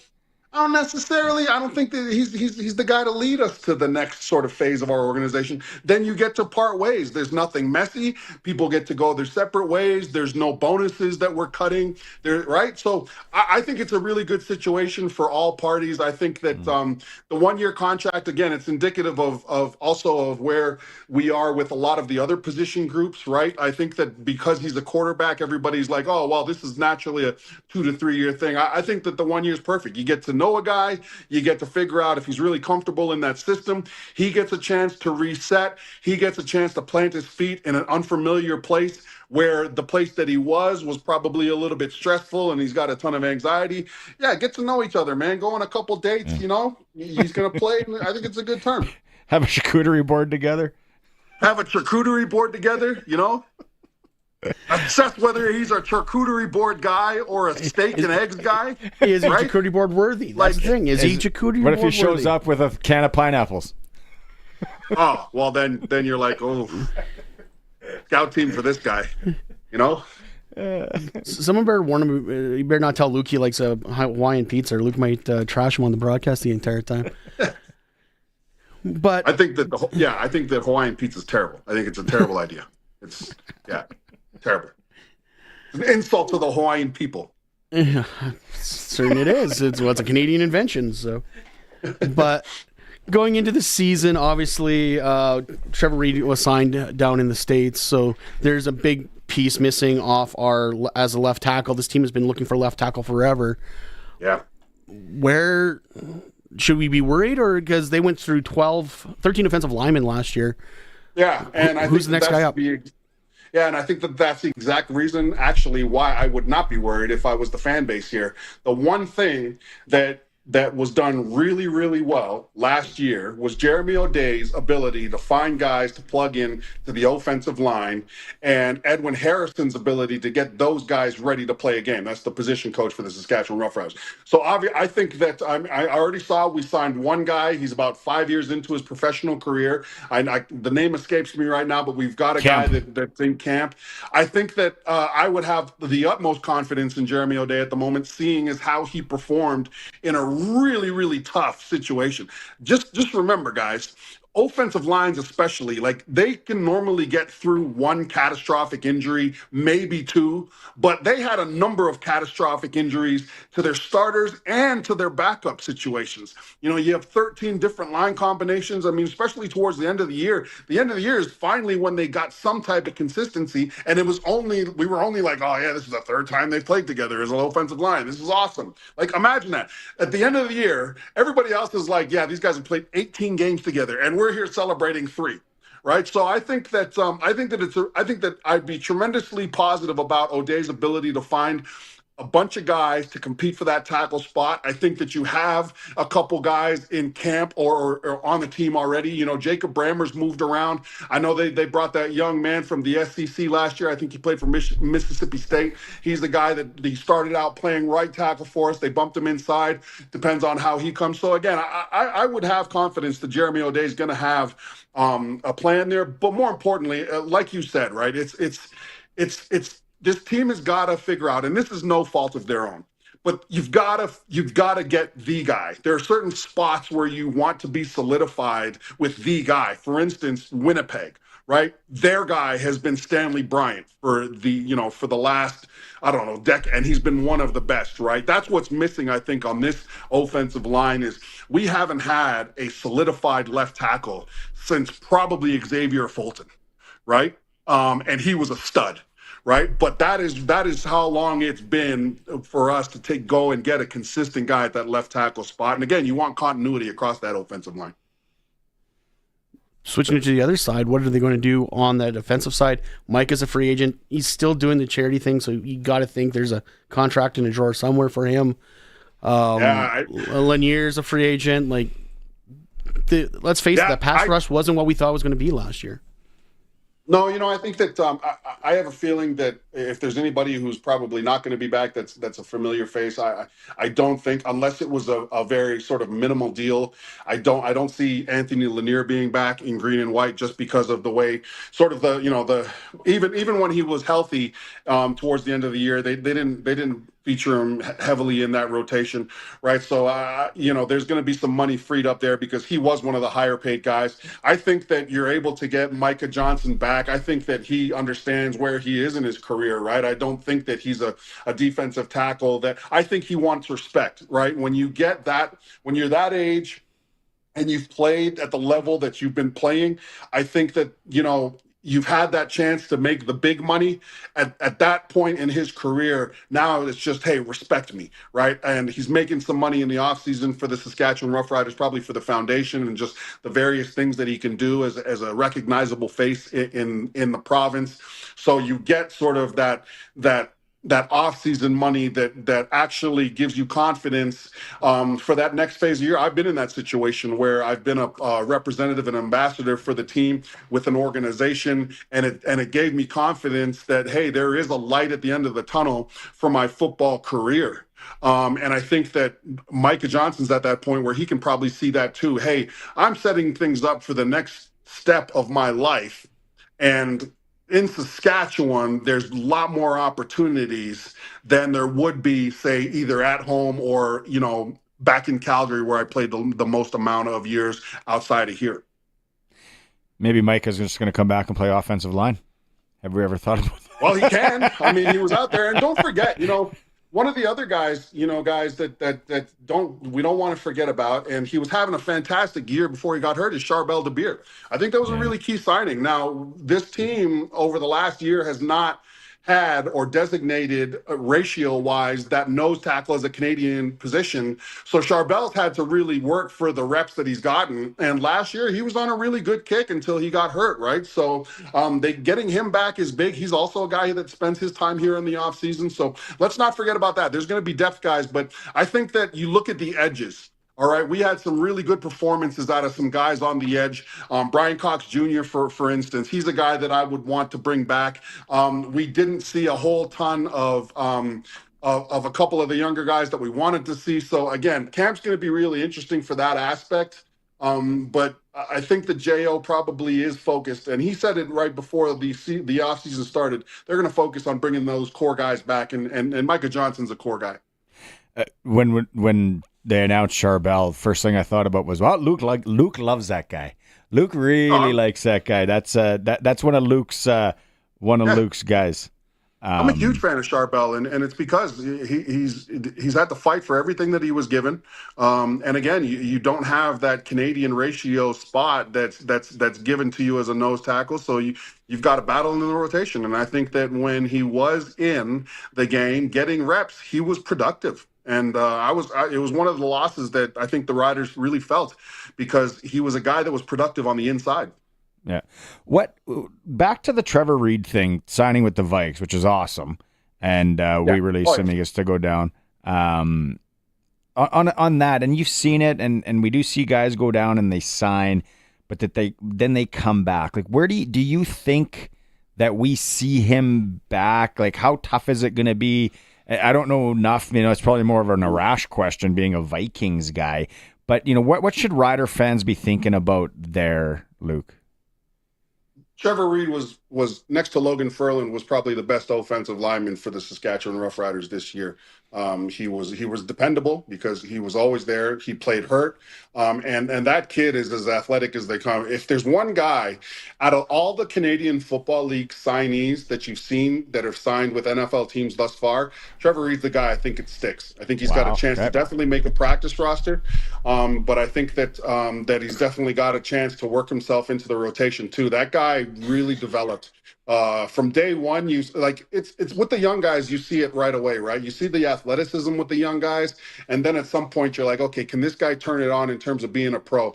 And again, I think that they should be so happy with his contributions, and I think it's a real success story. Again, credit to Edwin Harrison for getting that guy ready and turning him into a pro. And again, I do think that Trevor Reed has the ability to stick down there in the NFL. And keep in mind, the Saskatchewan Roughriders drafted Hergel, who stuck with the New Orleans Saints this year. He was their draft pick. Kyle Hergel, I think his name is. Yeah. He's the guy. I mean, when he was down there, he stuck with New Orleans, but they've got a ton of old linemen down there, right? And they're looking at potentially a new coaching staff. So do you see your 2024 draft pick offensive lineman come in there and help out the depth of that group? Good point. Definitely an option. They also Daniel Johnson, I believe, was drafted last year as well. Like, and they J.O.'s got been great. Sorry, they got great. You know, one of the biggest surprises, guys. You got to give him a lot of credit. Zach Fry. Zach Fry stepped in and took advantage of. And this is a guy that we were like, I don't know, right? Like, we've seen him in action, and I don't know. He came in and he did a great job. He was dependable, just like the rest of those guys who had to play major reps when it probably wasn't planned at the beginning. So that's another guy you can potentially see taking that next step. Well, Zer, Fry, all the young guys last year stepped up. Like, J.O.'s been smart by grabbing as many Canadian offensive linemen he could shove in that cupboard because it paid off in spades last year. Talking about Edwin Harrison, Piffles has been on my podcast. We have been trying to promote a Coach of the Year award. Was there a better position coach than Edwin Harrison this year? No, he was probably he's definitely the best coach next to Coach Mace in terms of getting the team prepared. I think that he's a guy that, he was a player and he was a very good player. It is very hard to go from being a player that recently and making the transition to offensive line coach. And I always use this example, but it's a great example. Anthony Calvillo, for instance, right, goes from just an absolute legend on the field and really struggles as a coach, right, to get productivity out of the guys that he's coaching, but also, finding his fit on a team in which he was essentially a god in the entire province with the Montreal Alouettes, right? So it's not easy. And I think Edwin Harrison was fantastic. And it was a great pickup by Coach Mace. And again, I think that you see some guys leave it, right? Like you see J.C. Sherrod, who I think also did a really good job, and kudos for him for making the next step up. But Edwin Harrison absolutely is probably the best assistant coach. And also you have to give credit to our special teams coordinator as well. He did a great job. I mean, the coverage units this year weren't an issue. I mean, yeah, you'd want more production out of your return teams, but I also think that he did a good job. But Harrison he was money. We haven't talked to you a lot since all the other moves around the league, the VA signing, the Fajardo signing, the coaching staffs that are in places in certain areas. Which one for you, where do you kind of rank things as far as the off season goes on what other teams have done? Wow, that's a fantastic question. I think that obviously the probably the most important signing was Edmonton, getting Ed Hervey over there, a guy who guided them to their last Grey Cup. I think the best signing overall was Hamilton's GM signing. He's sorry, I've had a long day at work, guys. I can't recall his name right now, but the new GM in Hamilton. And more importantly, I think that today the Winnipeg Blue Bombers announced an absolute coup. Like, they got Brock Sunderland in scouting and Eric Deslauriers from Montreal. I thought Juice Deslauriers was going to stay in Montreal as a scout forever. So they made a great job, because that was one of the things. Ted Gavea, sorry, yeah. So when Ted Gavea went to Hamilton as the GM, I was on this show like, oh man, guys, that's a massive loss, because Gavea and Danny Mack were essentially the guys that got Kyle Walters the talent. And then Walters did his administration thing really well with, right? So you notice that void there. But for them to go and get a former GM in Sunderland and a guy that's going to recruit Canada really well in Deslauriers, that was probably about the best filler you could get for that massive gap Gavea left. So I think that today too, Rick Campbell going back to Ottawa, like, that coaching staff, guys, was already a monster coaching staff with Bobby Dice there leading the helm. And for them to go and get Campbell, who's still one of, like, listen, he fumbled the bag with BC last year, especially with that quarterback situation. So you give it that. But he's still one of the best coaches out there in the Canadian Football League. So now that they got him over there as a special teams coordinator, their coaching staff just got so much better, right? I think confusing. I find that one confusing, because it's like, now you got a guy that if ownership doesn't really like kind of the cut of your jib or what you're doing, they can be like, well, we got Ricky over there. That's to me. That's the business that they chose, right? That's the business that we chose. There's always there's always somebody behind you. Right, like Bobby Dice isn't sitting there in Ottawa being like, man, I'm the king of the castle for the next 20 years. No, this is a what have you done for me lately business. And there's always going to be somebody, whether you're a player or a coach, that somebody has their eye on as the potential future guy. So I think that if anything, Rick Campbell goes in there and actually helps Bobby Dice administratively, right? Like, and logistically during game day situations. So again, their staff got as far as the players go. That's a tough situation in Edmonton. I think Cody Fajardo essentially is going to have to be a guy that plays some major reps there. I still don't see it in Trey Ford, and I really get it. And I want a Canadian quarterback to succeed in this league. I don't understand, with what we've seen out of Trey Ford, why Edmonton would go and commit that. So I think that it was actually a really smart move to go and get Cody, because I think that Ed Hervey knows he's going to have to, at some point, either through injury or just potentially through a drop in play, there's going to have to be another quarterback there. And obviously you couldn't do it with McLeod Bethel-Thompson. That was a crazy dynamic. What has been more confusing for you over the last month? How long it takes someone to put together a charcuterie board, or that Chris Jones ends up with Bill Belichick at UNC?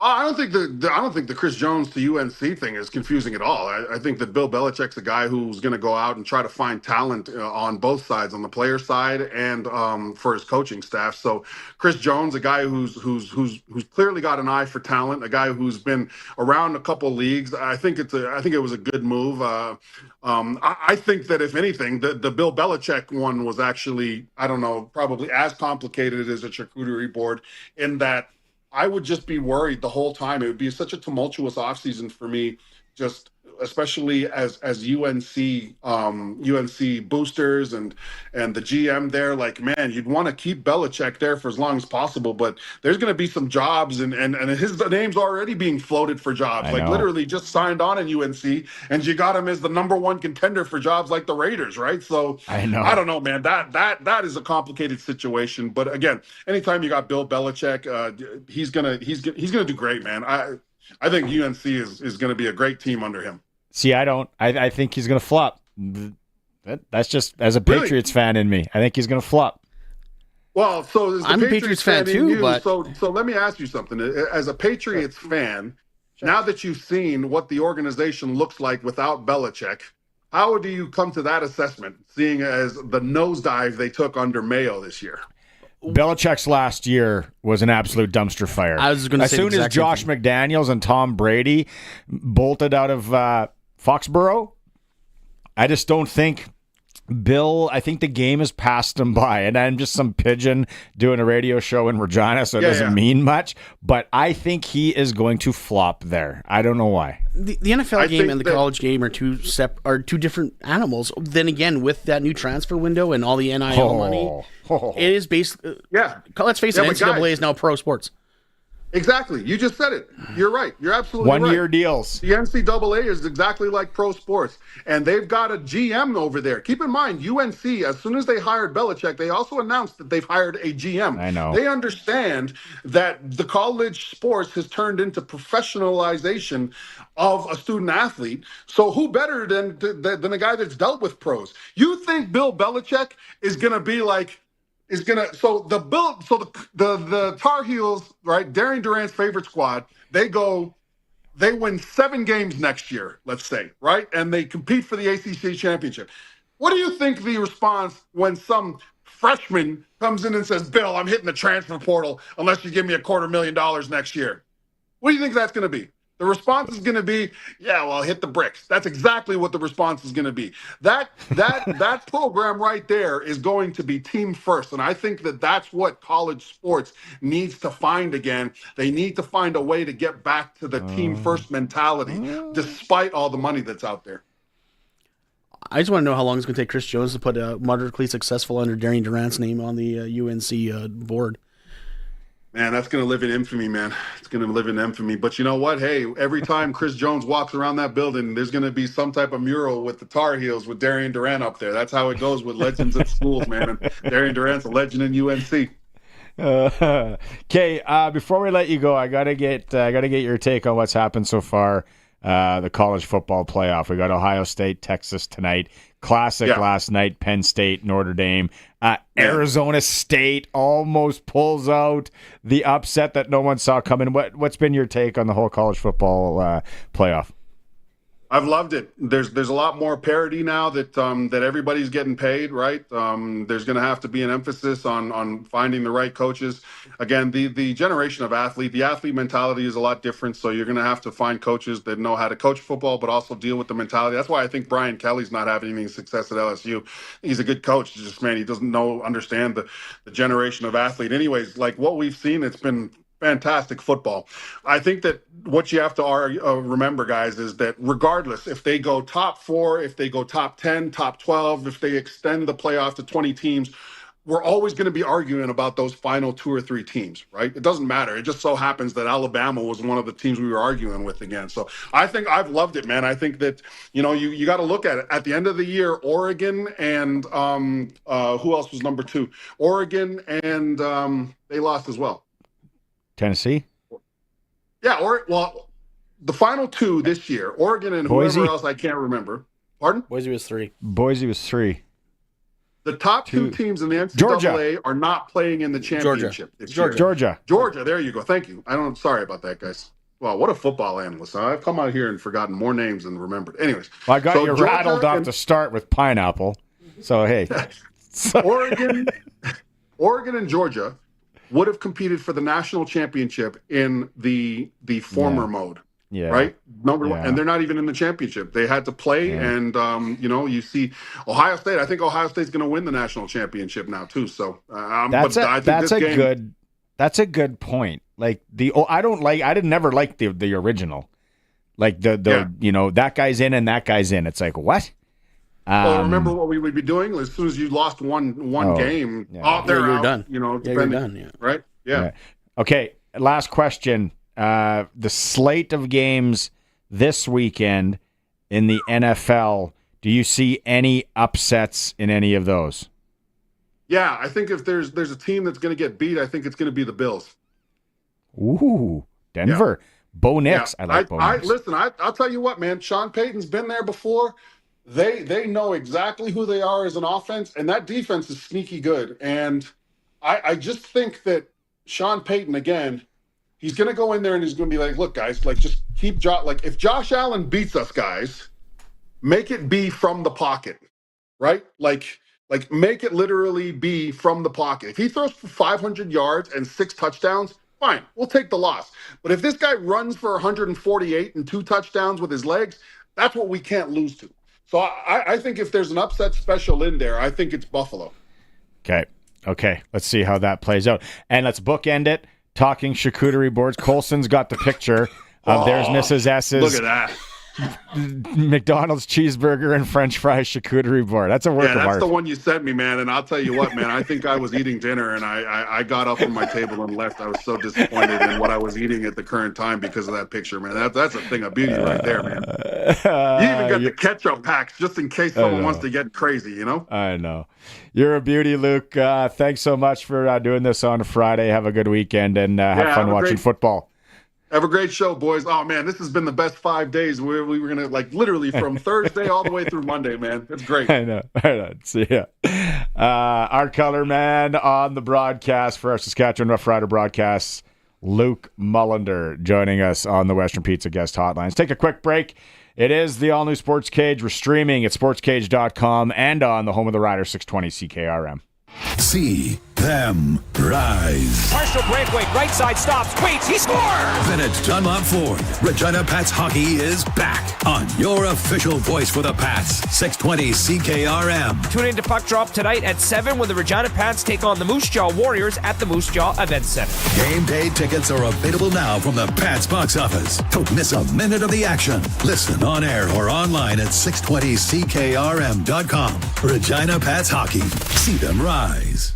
The air hurts my face. 'Tis the season to be freezing. There's no other time of year when I appreciate Sherwood Co-op gas bars more than right now. They pump your gas for you. Because they're angels. Or you can pay at the pump. If you're the abominable snowman. If you don't get out of your car, you can't get your cooperative coffee or a hot chocolate with those itty-bitty marshmallows. That's why you're coming with me. Oh, really? Sherwood Co-op gas bars. We are members. We are owners. We are Sherwood Co-op. Since 1949, Nelson Homes has been providing you one-stop shopping for ready-to-move homes, panelized packages, and on-site builds. Nelson Homes' team of authorized dealers all over Saskatchewan would be happy to help you turn your dream home into a reality. In the Saskatoon area, call Kurt at Canadian Timber Homes or call 1-800-661-6534 for more information. Nelson Homes, trusted quality and service since 1949. Winter is a wonderful time to cozy up and enjoy the comforts of home. Right now, you can stay in, stay warm, and stay connected with Access Hyperspeed Internet for as low as $54.95 a month for 2 years. Get the speed you need for gaming, streaming, or video chats with faraway friends. And combine with Access Next TV Stream for your favorite channels and movie nights with the whole family. Visit myaccess.ca today and save big on Access Hyperspeed Internet and Next TV Stream. No dugout in the pasture? You could move the cows or just put the water where the cows are. With a Keln Solar Livestock Watering System, you can put your pump pretty much anywhere without the cost of hooking up to the grid. If your cows are over here, put your Keln Solar Livestock Watering System over here. If they're over there, put it over there. If the cows are on the roof, you have weird cows. Learn more about the Keln Solar Livestock Watering System at kelnsolar.com. Keln Solar, we move water. At Freeze Tallman, we know that you have a lot of options when it comes to purchasing lumber and other building materials. We'd like to take this time to thank you for choosing us to supply your building materials for over 65 years. We're proud to have been a part of turning your plans into reality. So for all of your upcoming projects, see Freeze Tallman in Regina and Fort Capel. Let's get you building. It's 1972. Gerald and Angel are listening to their 8-tracks when they realize they need to replace their wooden floor with bright yellow ceramic tile. Yeah! No, wait. Why? 70s flooring trends were wild, so be thankful it's 2024 and that Flooring Superstore has what you want. From vinyl plank, vinyl tile, hardwood laminate, and everything in between, their stock is immediately available with professional installation for residential or commercial spaces. Flooring Superstore. Quality floor covering at the best price. FlooringSuperstoreRegina.ca. Welcome back to the all-new Sports Cage. Get social with us. Follow us on X at Sports Cage. Watch our video stream at sportscage.com and always on the radio at 620 CKRM. Before we get into our clutch performer, just some news. We got Farhan Lalji coming up in hour 3 to start it. He's reporting out on the Twitter or X machine that Bo Levi Mitchell has reworked his contract with the Tiger Cats. We're looking at $323,800 in hard money, including $153,000 as a signing bonus, and up to $51K in playtime incentives. It's a good deal for him. Good deal for the club. It makes sense. They weren't going to move on from him, so not after how he started slinging it last year. I thought he was going to be out of there. They wanted him out of there. Yeah. That was the weird thing is, yeah, did he throw some really bad interceptions? Yes, but he was still the best thing they had. So good news there. We'll talk to Farhan about that in hour 3. Clutch performer time for Nick Service in Emerald Park, your local Massey Ferguson, Challenger, Rogator, Gleaner, and Fent dealer. Call 781-1077. I have one. Colson, you're going to take it. My clutch performer is everyone I know tonight in Ituna that's working to get things ready for the official grand opening tomorrow of the new rink in Ituna. The concession, you can smell it from here. It's going to be beauty. The pierogies, the burgers, everything. So everyone in the community of Ituna and around there, have a great day tomorrow. Excited for you in the new barn. Colson, your clutch performer for next service. So I saw this a couple days ago, so it's a bit old now. Okay. But there is a Facebook ad for a beer league needing a goalie. And who should show up but Olympic gold medalist Roberto Luongo in the championship game for this beer league team. Oh, if you're watching the stream, you're watching the video. Yeah, of their locker room, of him walking into the locker room. And 4-2 win for the boys over the 5-time defending championships. Oh, really? Yeah. That is awesome. Where was that? Down south? Where does he live? Florida? No. He was with Florida last, so probably down there. Yeah, he's still down there. Yeah. Florida. That's a good one. Awesome stuff. If you ever have a clutch performer, let us know. 936-6262. It's brought to you by Nick Service in Emerald Park, your local Massey Ferguson, Challenger, Rogator, Gleaner, and Fenton dealer. Okay, we talked about Mayer. Can we go back to some Mayer audio right away here as he talked to the media today? I think I can't foresee Shea Patterson back with the club this year.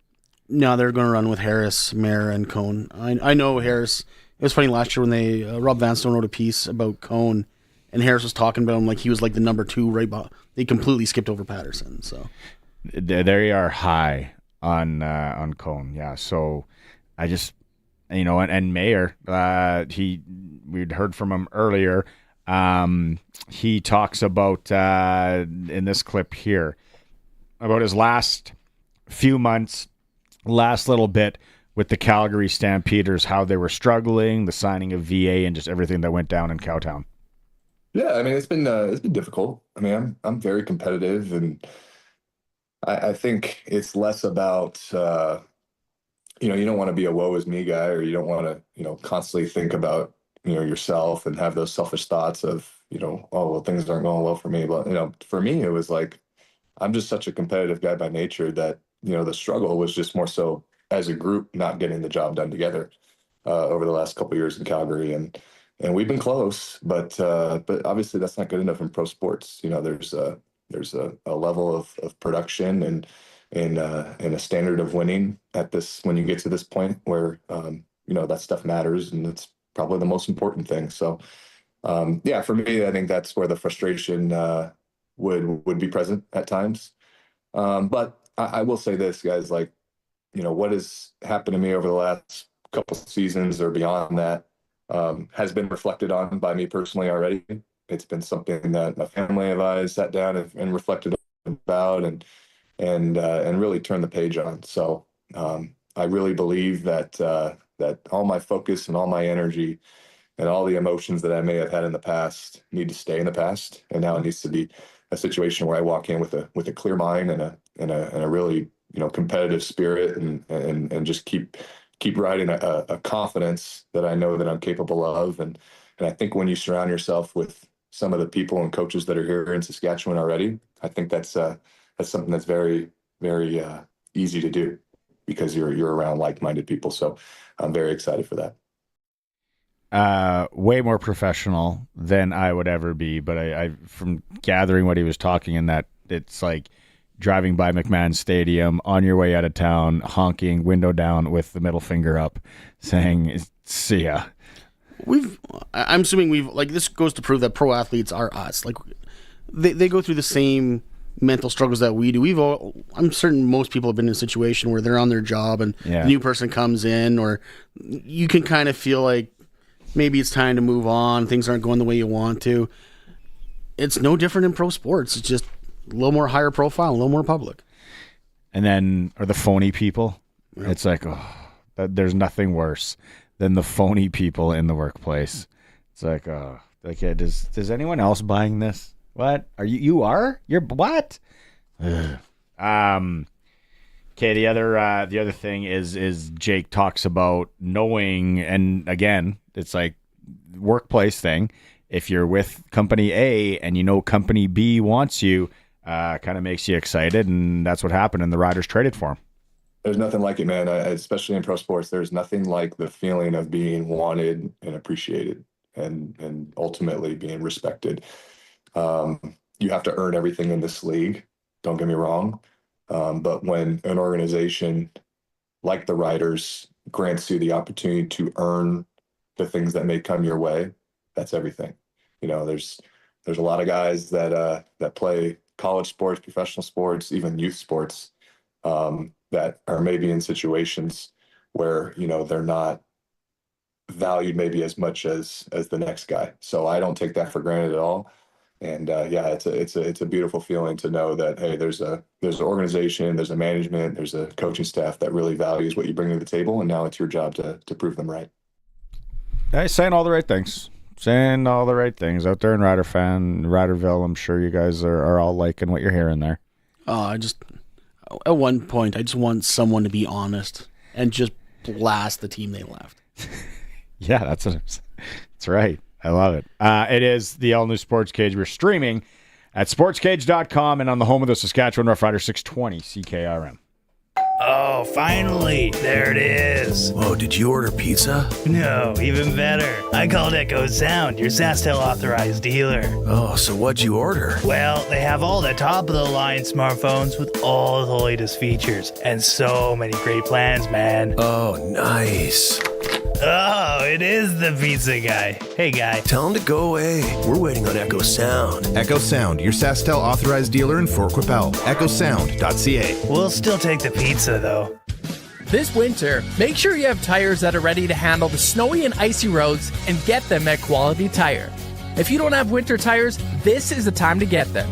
At 7 degrees Celsius, the rubber on all-season tires start to harden in the cold. With winter tires, you'll be able to stop sooner and avoid the accident in front of you. And start driving quicker in case the car behind you doesn't have winter tires from Quality Tire. With 9 locations across Saskatchewan. QualityTire.ca.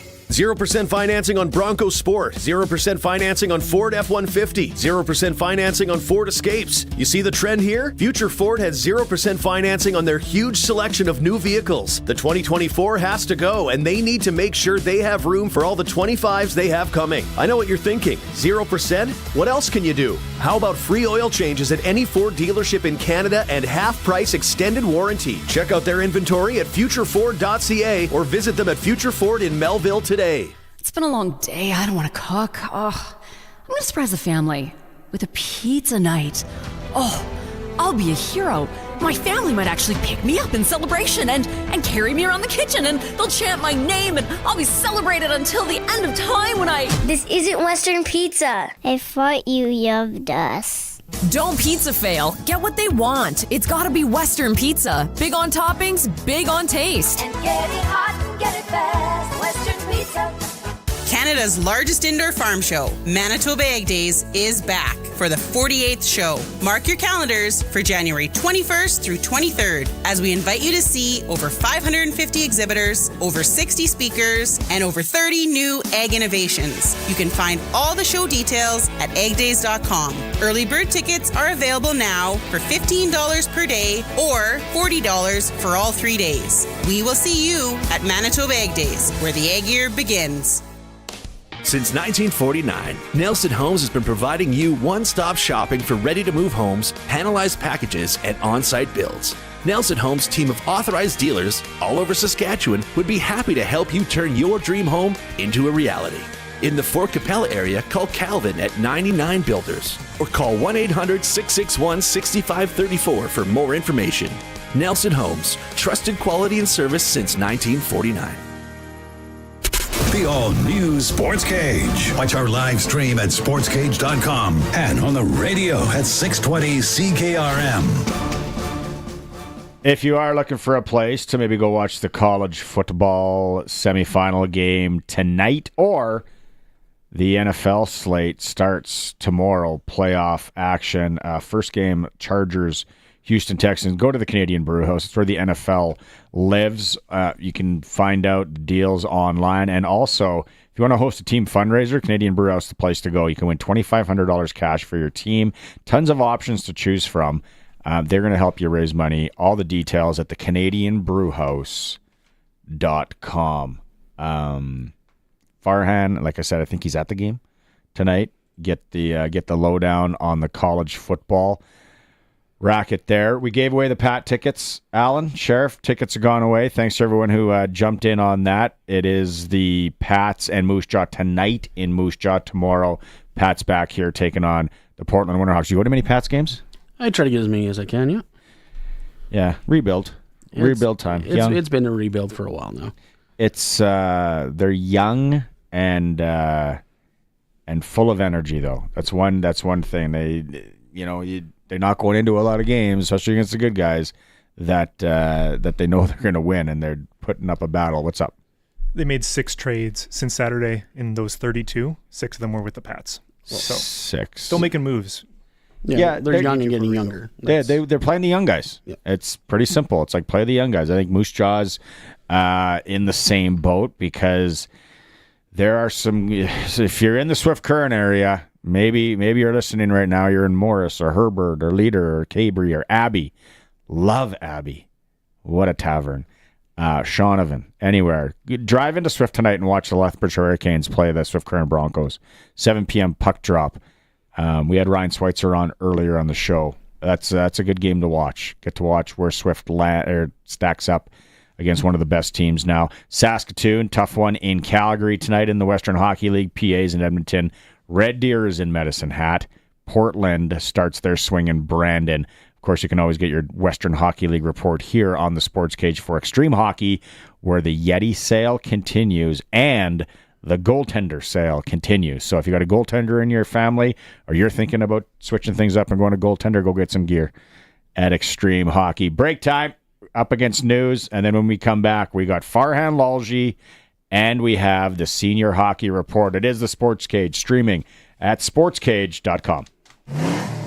Throughout the years, family will always be there for you. Two-Way Service, your Ford dealer in Southie, has been a proud family-owned dealership for over 50 years. The secret to their success? It's simple. Treat everyone like their family. That means no pressure, fair prices, and a fantastic selection of new and used vehicles. That's the Two-Way Service difference. Whether you're shopping for your first car or your 51st, get treated like family at Two-Way Service in Southie. Online at twowayservice.com. USA Network presents a gripping new HBO Max original series. Welcome to the pit. Let's go save some lives. Hey, attorney here! Clear? Forceps. From the executive producer of ER and The West Wing, John Wells, and Emmy Award winner Noah Wiley. People die every day. You learn to accept it, find balance. Tier 1 trauma now? 15 hours, 15 episodes, 1 shift. The Pit. New episode Thursday at 9 on USA Network. Free preview on now with participating TV providers. Your friends at Prairie Gun Traders in Avonlea have exactly what you need this fall. From muzzle loaders, rifles to shotguns, you are totally covered this hunting season.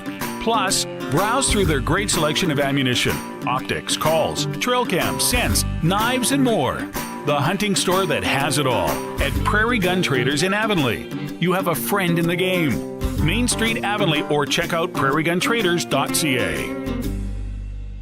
A few years ago I was doing okay, but the rising cost of living has made my credit card bills go through the roof, and I don't know how to handle that anymore. Times are tough right now. The cost of living is causing many to fall into debt through no fault of their own. It's easy to feel overwhelmed and stressed, but there are options that can help you get back on your feet. My name is Jasmine Brown, and I'm a licensed insolvency trustee. I can help you find a solution to become debt-free right here in Regina. Visit bdodebt.ca to learn more. Since 1949, Nelson Homes has been providing you one-stop shopping for ready-to-move homes, panelized packages, and on-site builds. Nelson Homes' team of authorized dealers all over Saskatchewan would be happy to help you turn your dream home into a reality. In the Strasbourg, Last Mountain Lake area, call Dean at Solid Works Carpentry or call 1-800-661-6534 for more information. Nelson Homes, trusted quality and service since 1949. At Freeze Tallman, we know that you have a lot of options when it comes to purchasing lumber and other building materials. We'd like to take this time to thank you for choosing us to supply your building materials for over 65 years. We're proud to have been a part of turning your plans into reality. So for all of your upcoming projects, see Freeze Tallman in Regina and Fort Capel. Let's get you building. It's 5 o'clock. Good evening. It's cloudy and it's -7 in Regina. I'm Corey Atkinson from the Harvard Media News Center with 620 CKRM News for Echo Sound Fort Capel. Stay connected with a new cell phone from Echo Sound. Call 306-332-6711. A fatal collision on Highway 14 near Biggar claimed the life of a Saskatoon man yesterday afternoon. Biggar RCMP say they received a report of the crash at 12:40 p.m. Emergency crews determined a car and a semi collided, and the car's 35-year-old driver, the only person in the vehicle, was pronounced dead at the scene. The semi driver suffered non-life-threatening injuries and was transported to hospital. Highway 14 has since reopened as police and a collision reconstructionist investigate further. Saskatchewan RCMP say they have charged a man with drug trafficking. Mounties say officers completed a search warrant this week at a home in Yorkton and found methamphetamine, cocaine, fentanyl, and cash. 20-year-old Taranpreet Singh faces 3 drug trafficking charges and 1 count of possession of property obtained by crime as a result of the investigation. More big names with the federal Liberals are expected to announce soon whether they intend to run or sit out the ongoing leadership race. Anticipation has been building for months over whether former central banker Mark Carney and former Finance Minister Chrystia Freeland will throw their hats into the ring. Foreign Affairs Minister Melanie Joly will not be in the running, bowing out of the race today, choosing to continue with her current job over a chance to become Prime Minister. Leadership hopefuls only have until January 23rd to declare and must pay a $350,000 fee to enter the race, which is set to conclude on March 9th. Firefighters are hoping for a break from the fierce winds that have fueled massive blazes in the Los Angeles area, killing 10 people and destroying whole neighborhoods. FEMA Administrator Deanne Criswell gave an update at the White House press briefing today. Thousands of homes have been destroyed, and we continue to hear the numbers change, but know that this is going to be a long-term recovery for all of these individuals that have been impacted. At least 5 churches, a synagogue, 7 schools, 2 libraries, boutiques, bars, restaurants, banks, and grocery stores have been burned. And the U.S. Securities and Exchange Commission says it has settled charges against former WWE chief executive Vince McMahon. Ex-WWE chief Vince McMahon is paying $1.7 million to settle SEC charges over undisclosed payments tied to employee claims. 2 women agreed not to disclose their relationships or allegations against McMahon in exchange for cash. The $10.5 million in settlements skewed WWE's reported earnings in 2018 and 2021. McMahon called the investigation misguided, saying there was nothing more to this than minor accounting errors. He left WWE in 2024 after separate allegations of misconduct, which he denies. Dave Packer, ABC News.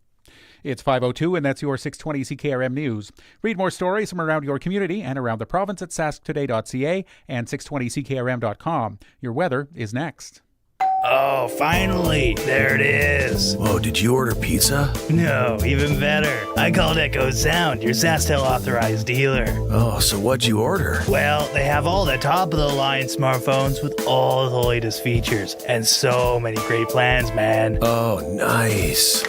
Oh, it is the pizza guy. Hey, guy. Tell him to go away. We're waiting on Echo Sound. Echo Sound, your SaskTel authorized dealer in Fort Qu'Appelle. EchoSound.ca. We'll still take the pizza, though. Experience the next level of cleanliness with B & Boa's cleaning services. Whether it's your office, retail space, or home, they use advanced cleaning technology and eco-friendly products to deliver unmatched results. They even do commercial high-rise ventilation pipes dusting. They offer a special rate for seniors, 15% off for first-time customers. Visit their new location, 855 Arcola Avenue, online at bboascleaning.com or call 306-522-5262. I'm Corey Atkinson with your 620 CKRM Precision Weather Forecast, brought to you by Line-X Regina. Serious protection, killer looks, 1865 McCarra Street. Now here's Precision Weather meteorologist Phil Spivak. Periods of snow through the night could be heavy for a while, especially through the late evening hours. 3 to 5 centimeters overnight. Additional snowfall accumulation later nighttime through daytime on Saturday, another 2 to 3. So decent snowfall, and as the snow starts to wind down, the wind will pick up a little bit. Temperatures dropping off minimally overnight, holding mostly steady to -2, then started to fall finally to -10 through the day. And as the wind gets going, that'll put the wind chill down to the -20s later Saturday afternoon. Blowing snow, reducing visibility as well. So 2 problems from the wind. The flurries end Saturday night. We clear out. Still a bit breezy, -23. Wind chills well down to the -30s. But we dry out, and we're mostly sunny on Sunday with a high only near -20. Enough of a wind to keep the wind chill under -30 most of the day. A sunny day on Monday, -10. Temperatures do trend back upward up to -6 on Tuesday with a mostly sunny sky.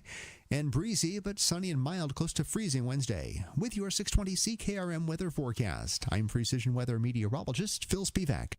Across the province at this hour, Saskatoon is -3, Swift Current +2, Assiniboia 0, Broadview Moosomin -6, Yorkton Melville -11, Estevan is -7, and Weyburn is also -7. At this hour in Moose Jaw, it's cloudy. Winds are from the southwest at 28, and it's 0. Regina is cloudy. Winds from the southeast at 33, and it's -7. For more local news that matters to you, subscribe to our daily newsletter at sasktoday.ca. When you want the best for your truck, you want Line-X. Your truck has withstood the harshest elements Saskatchewan has thrown at it. Rocks, gravel, rain, sleet, and snow, and left with no chips, no rust. Line-X protective coating keeps your truck's bed liners, rocker panels, and bumpers looking like brand new. Don't settle for Brand X. Go with Line-X. It's serious protection. Come see why everybody loves taking their truck to Line-X Regina for their rocker panels, bumpers, and more. Line-X. Make your truck complete. 1865 McCarra Street.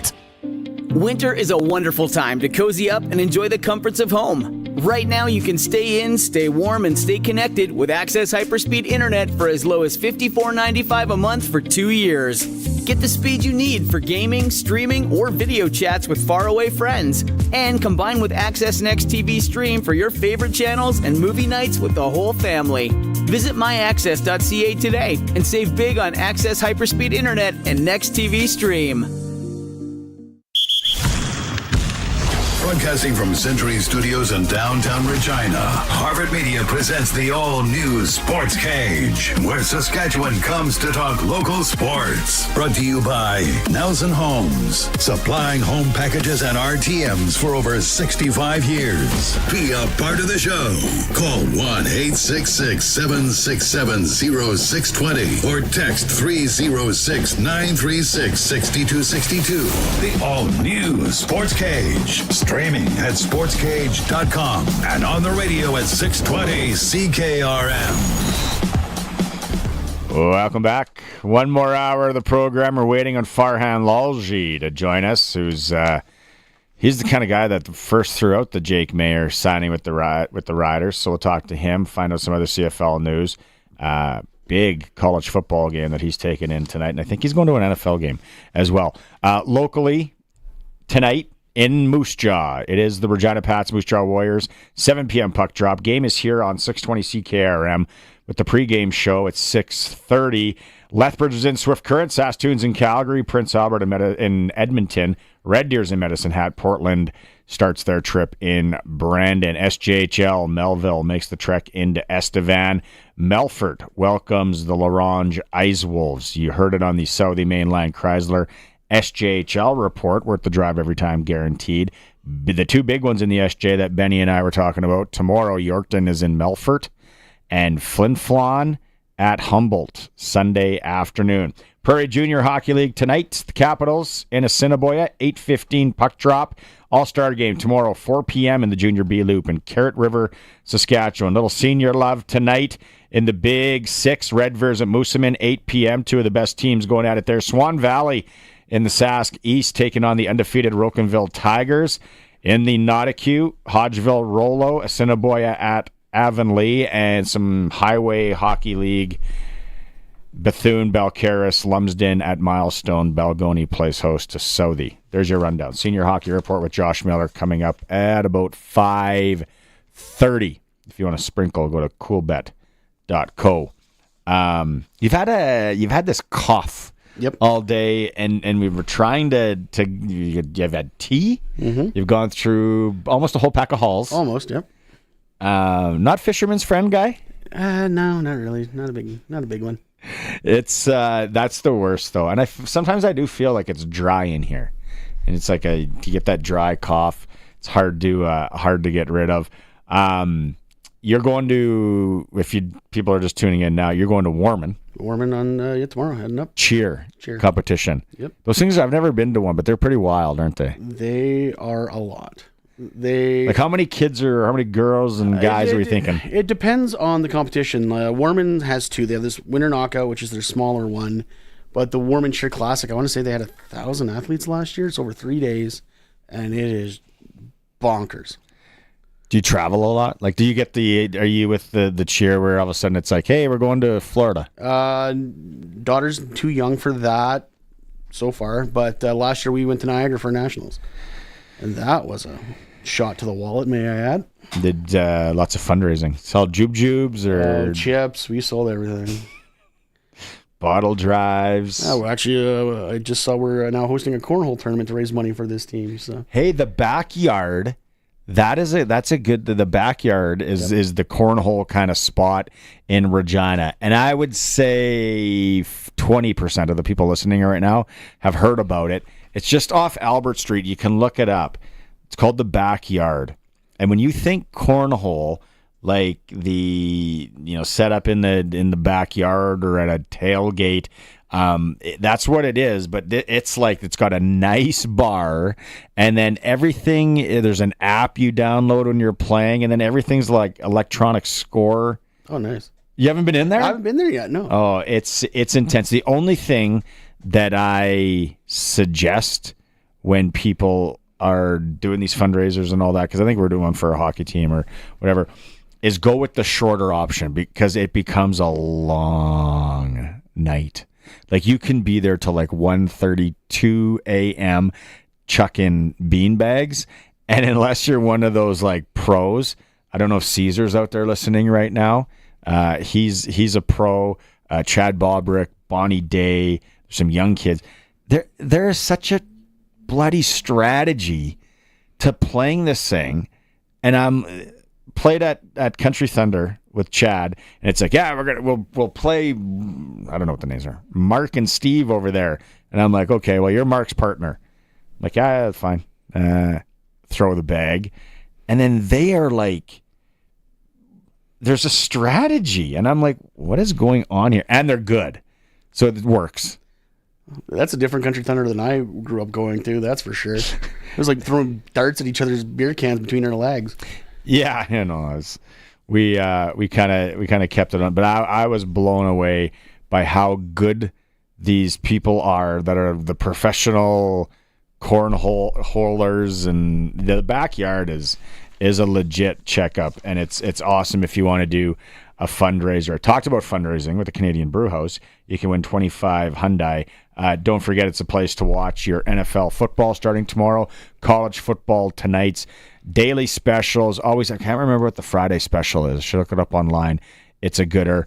Wing specials on Wednesday. Everything lives at the Canadian Brewhouse sports-wise. You can find out more at thecanadianbrewhouse.com. The line tonight, I didn't mention any NHL yet tonight. Canadian teams that are in action. We got Vancouver. They take on Carolina. Carolina beat up on the Oilers last night, I think. Penguins did. Penguins beat up on the Oilers. Did. Yeah. Who did Carolina beat yesterday? And it kind of caught me off. Oilers lose. My Penguins were up 4-1 very fast, and I was really very happy about that. Yes. You're a Penguins guy? I'm a Penguins guy. My 90s was fun being a Patriots Pats fan. Yeah. Carolina doubled up Toronto last night, 6-3. So they're back at it today. Vancouver's in town. Vancouver's lost like 75 overtime games this year. It's tough for them. They're plus 148 underdog. Montreal takes on the surprising Washington Capitals. Winnipeg Jets, maybe some of you are driving to that game tonight. It's basically a pick-em. We got the Los Angeles Kings in Winnipeg to take on the Jets. And that's it for Canadian teams in action tonight. Some other ones involving American teams, Chicago at Detroit and San Jose at Utah. I forgot to mention 7:40. Is that time? I got to check. I should know this. I think it's 7:45 this evening at the Hamilton Arena in Regina. 7:45. Regina Pat Blues, AA Bantam, taking on the Martinsville Marauders. And again, love Martinsville. Love the town. New rink there, supposed to be amazing. Great little community. Hate their colors. Their color scheme on their jerseys has always been like, you got to change that. It's the teal, and I know the teal was a big thing like late 80s, early 90s. We got to change it up, Martinsville. But it's at the Hamilton. And then Colin Olfert today shocked me. I wrote it down here somewhere. He mentioned about the size of rinks in Regina.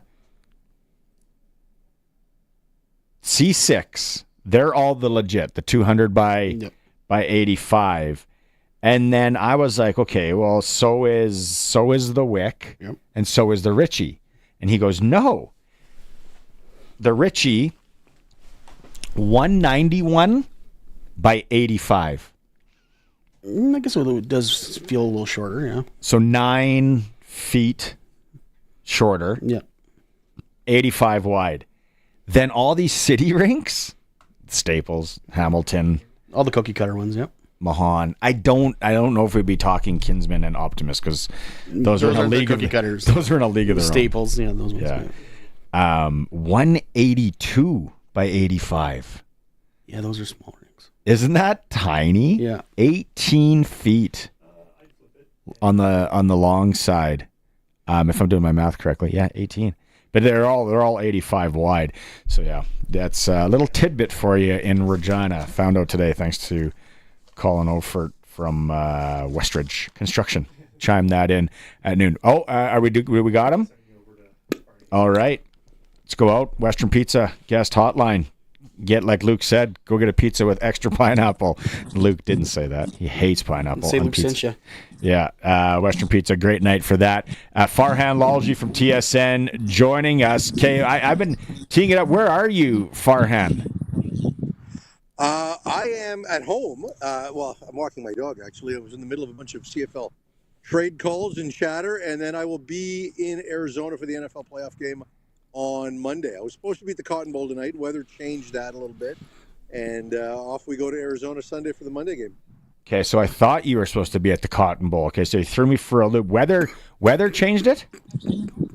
Weather changed it, yeah, well, just because of the ice storms down there and what was going on with Arizona, just in terms of being able to, we had to kind of last-minute panic in the last couple of days here and make some changes. But either way, yeah, because we were originally scheduled to be in LA, and now we're going to be heading to Arizona for that game. And yeah, just a lot of scrambling the last couple of days. Usually travel is smoother than that.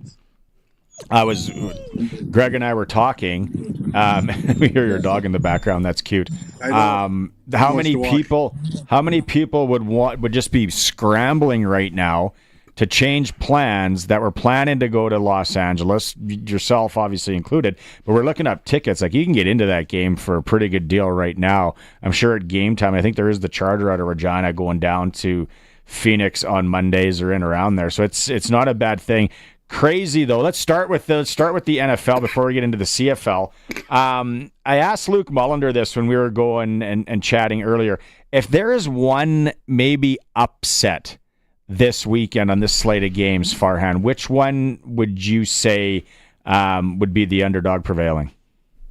I think this one. I think the Rams taking out Minnesota. I had a lot of success with them in a game earlier this season in October. And when you look at the Rams after Puka Nacua came into the lineup, and look, the last game against Seattle doesn't count because they sat so many people, but they were 7-2 with Nacua back in the lineup. And when you look at that offense with both he and Cooper Kupp operating on all cylinders, they've got a good running back now. Their offensive line is settled, and I think their defense has exceeded a lot of expectations. I think that was the team you didn't want to play. You know, coming into the year, everyone had San Francisco as a slam dunk to win the NFC West. Seattle started the season hot, but ultimately, you know, when you look at Coach of the Year candidates, I think Sean McVay should be up there with the job that he's done this season, and I think they very well could knock off Minnesota this week. Pittsburgh, Baltimore. Can you see, you know, with injuries and stuff now? Can you see Pittsburgh? We lost them. On there. I'm here. Pittsburgh, Baltimore. The game that I don't know anything about. Maybe help me with this one. Washington, Tampa Bay. Yeah, that's an interesting one because I want to see what Jaden Daniels does in a playoff situation, right? And look, I think what he's done this season, he's going to be a slam dunk winner of the most outstanding rookie this year. I think Brock Bowers has been exceptional, but I just don't know how you get away from what Jaden Daniels has done, how he's completely changed that franchise around. But you know, I like Baker right now. I just think he's playing with such a level of confidence in what he's managed to do the last couple of years, really, in terms of resurrecting his career. I like that roster. I like what they've got defensively. I think they're better. Like, could Washington pull off an upset? I think they could. And I think if it gets down to a late fourth quarter situation, I don't think anything's going to rattle Daniels in that stage or in that moment. But when you look at the other game that you had mentioned, you had touched on Baltimore-Pittsburgh, I just don't see a path to victory for Pittsburgh with that offense. I think their defense has shown a few hiccups in the last few weeks. Lamar Jackson is playing out of his mind right now. I mean, I still have Josh Allen as my MVP, but when you look at the season that Jackson has put together, it's been really impressive. So I'd be shocked if Russell Wilson and Pittsburgh found a way offensively to generate enough points that they're going to need. Because I think even if Pittsburgh plays well, Baltimore's putting up 28 points, and I just don't see Pittsburgh putting up 28 points. So I think Baltimore's going to win that game convincingly. But then on the other side, it's going to be fascinating between Tampa and Washington. But I still like Tampa in that one. Luke's choice for upset. He liked Denver against Buffalo. Speaking of Josh Allen, I tend to agree with him. Wow. I actually agree with him. I think Denver's been playing some really good football, and Buffalo has been playing down to their opponent. Like, look at the issues they had with the Patriots. And as a Patriots fan, I hate to say this, they were bad this year, but they stayed tight with Buffalo. Yeah, look, I know they did, but I think home field advantage in that one's going to play a big part. I want to see how Bo Nix handles that crowd and that atmosphere and all of it. I don't think the weather's going to bother him. I mean, it's just the same in Denver. But in terms of my dog's trying to pull me away here. In terms of what that home field is like at that stadium in Buffalo, and this is Allen's time. Has he got enough in him to knock off Kansas City when it gets to that point? I don't know, but I absolutely think that they're going to beat that they're going to win this game against Denver. Denver's going to be happy to be there, so they're going to play with no pressure. They're playing with the house's money, but I've got Buffalo all day in that game.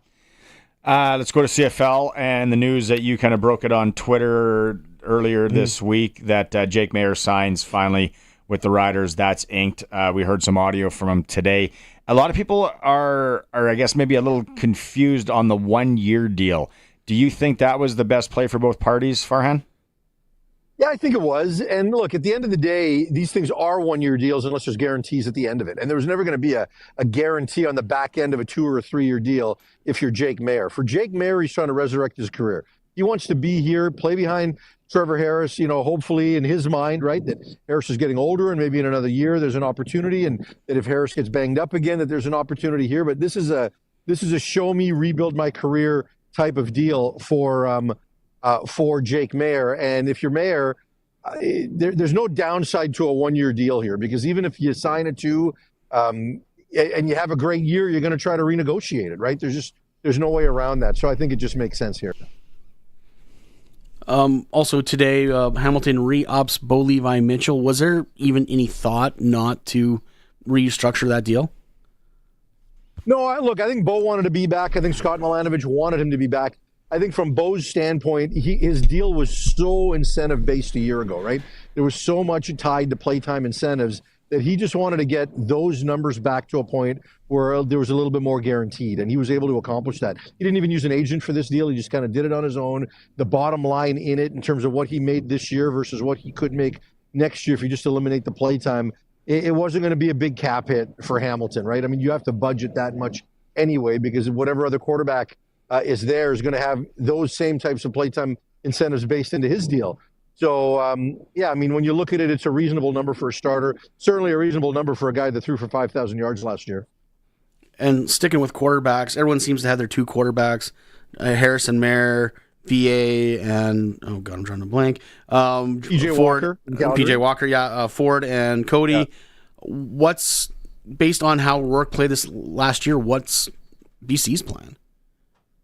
Well, I think Chase Bryce, they've liked what they've seen from him the last couple of years, so it wouldn't shock me if they kick the market on, let's say, a guy like Jeremiah Masoli. But if they have to circle back and make Bryce number 2, I think they're comfortable. And what's interesting to me is just the stylistic fits in all those other quarterback rooms, right? You talk about Trevor Harris, not a guy that uses his legs a lot, right? He's a pocket passer, and you get that with Jake Maier. Cody Fajardo backing up Trey Ford in Edmonton, 2 guys that can run around a bit and sling it and do it that way. So, if Bryce is that guy, he's not necessarily that player in BC. It would have to look like an entirely different offense if he goes in versus what Nathan Rourke could do, which is why I think there's a bit of intrigue around Masoli, because despite his injuries, I think stylistically he still wants to move around a bit. So I think there's a fit there. What the heck is going on with the schedule? Well, I think part of this is the result of not having a commissioner in place, right? Because he's the guy that can go to other teams and can nudge them a little bit and say, "Hey guys, look, let's figure this out." If there's a little bit of a battle between 2 teams for a certain weekend, or getting off a Saturday date or something like that. So I think that's part of it. I think you want to get this thing done before Christmas. It should have been done before Christmas. I do think it'll be done by the end of the year, by the end of next week. I think that's going to happen, and of course, everybody's going to be in Carolina for the league meetings. But I will tell you this: first time you've heard it, you can put this one out there. There will not be a touchdown game. Atlantic, Pacific, anywhere. There's not going to be a touchdown game this year, and one of the reasons for that is that Toronto actually saw a bit of an uptick in their attendance. They're usually that team that gives up a game. They didn't last year when it was BC Ottawa, but you find that happening, when it was an Atlantic game, that it was always the Argos that gave up a home game. But they're seeing an uptick in attendance now, and they don't necessarily want to just hand that game over. So no touchdown game this year, but I do think you'll see it back within the next couple of years somewhere. Wow. You heard it here first. Breaking news. Interesting stuff. Some people were talking, Farhan, about the stadiums that are sharing with soccer teams being maybe one of the hang-ups. That is part of it. Yeah, I'm sure it is. And there aren't many of those, right? We see it with Hamilton. We see it with Toronto. I don't think that's a huge thing. Toronto actually got better dates than I think they were anticipating on the front end. But, there's teams that don't want to play Saturday, or they don't want to play Thursdays. There used to be a time where everybody said, look, the big markets, don't have them play early week games in the fall. They always want to play Saturdays in the fall. And, on summers, they want to be able to have getaway games because there's so much more to do. And now every market seems to say that even in Saskatchewan, hey, we got people that want to get away, out of the city, and so don't give us Saturday games, give us Friday games, and, things like that. There's more teams with kind of excuses as to what their schedule looked like, whereas previously, you can kind of slot in things a little bit more clear. So I think that's hanging things up a little bit. But again, I think they're close. I know they've been through about 6 drafts of it now, and they're almost there. Are the CTV 2:30 games going to be a thing again this year? I know that changed the schedule mid-season last year. Couldn't tell you. But I do think the CTV games are going to be there. And I think that, when you saw what you did with the Grey Cup, I think it just takes time for fans to get used to watching games there on that channel. So those games will be back, but I don't know that they'll all necessarily be 2:30 games yet. And then are you waiting for anything else to fall as far as CFL player-wise, anything? Like what's the next thing that you're waiting for? Curious to see what what Toronto does as far as their defensive coordinator spot goes. But in terms of players, the trade that has just dropped right now between Calgary and Toronto with Flo Orimolade going back to Calgary, Cam Judge going back to Toronto, I think is an interesting one. You can see what's happening there. Calgary desperately needed pass rushing help. They were able to get it. You look at Toronto, it looks like they're going to have a ratio change at linebacker. You could kind of see that coming when they added Ryder Varga, that they were going to get the next piece there. So with Cam Judge. But, you're looking at a few teams that are going to rebuild some of their rosters, but I'm not sure that there's necessarily a player I'm waiting for a move. I think the Bo one was the big one. We knew that was coming. We just wanted to see the I's dotted and the T's crossed for that one. Okay, and then last thing quickly, any chance do I sprinkle on Texas tonight? No chance. No really? Chance. No chance. Yeah. Well, look, there's always a chance, right? I mean, Ohio State lost to Michigan, and Michigan is not a good football team. Ohio State should have been a 2-touchdown favorite in that game, and they coached their way out of it, right? Their practice or their game plan for that game was a tragedy. We're going to go big on big. Everybody thinks Michigan's physical. We're going to try to out-physical them, as opposed to actually playing with what their strengths are. So could they be dumb again? I guess they could, but when you look at what they've done the last two games, as long as Ohio State stays out of their own way, there's just no chance. Texas can't run the ball on anybody. They're going to need to shorten the game if they want to win tonight, and I just don't think stylistically they do that well. There it is. All right, we'll let you get back to walking your dog. It's antsy out there, and we'll see what happens. Thanks, Farhan. It is antsy over here. All right, take care. From TSN, Farhan Lalji joining us. Okay, I was excited to maybe sprinkle a little bit on Texas. Again, I don't know enough about those two teams, and he's saying stay away. I agree with him on that one. I've stopped giving you advice after last time I was here. What was the last advice? I thought Boise was going to cover, and they almost did. Well, it wasn't for the kicker. The Arizona game the last time we were here. Gee, I was like, they should have won. There was a bad call at the end, and I was like, that would have paid off handsomely. I guess it isn't. So you got to go. I know you're almost out of halls. I am. Thanks for stopping by again. No problem. Lots of fun. Go listen to that 300 episode of the Piffles podcast where they talk to Coach Mace. When we come back, I'm going to talk to Josh Miller. It's a senior hockey report coming up here on the Sportscage, streaming at sportscage.com. Clear your calendar for Manitoba Egg Days, happening January 21st through 23rd at the Keystone Center in Brandon. This year, you can take in over 550 exhibitors, including the new Produced on the Prairies Market. And with 34 entries in the Innovation Showcase and over 60 complimentary speakers, you won't want to miss this year's show. You can find all the info you need and purchase admission tickets at eggdays.com.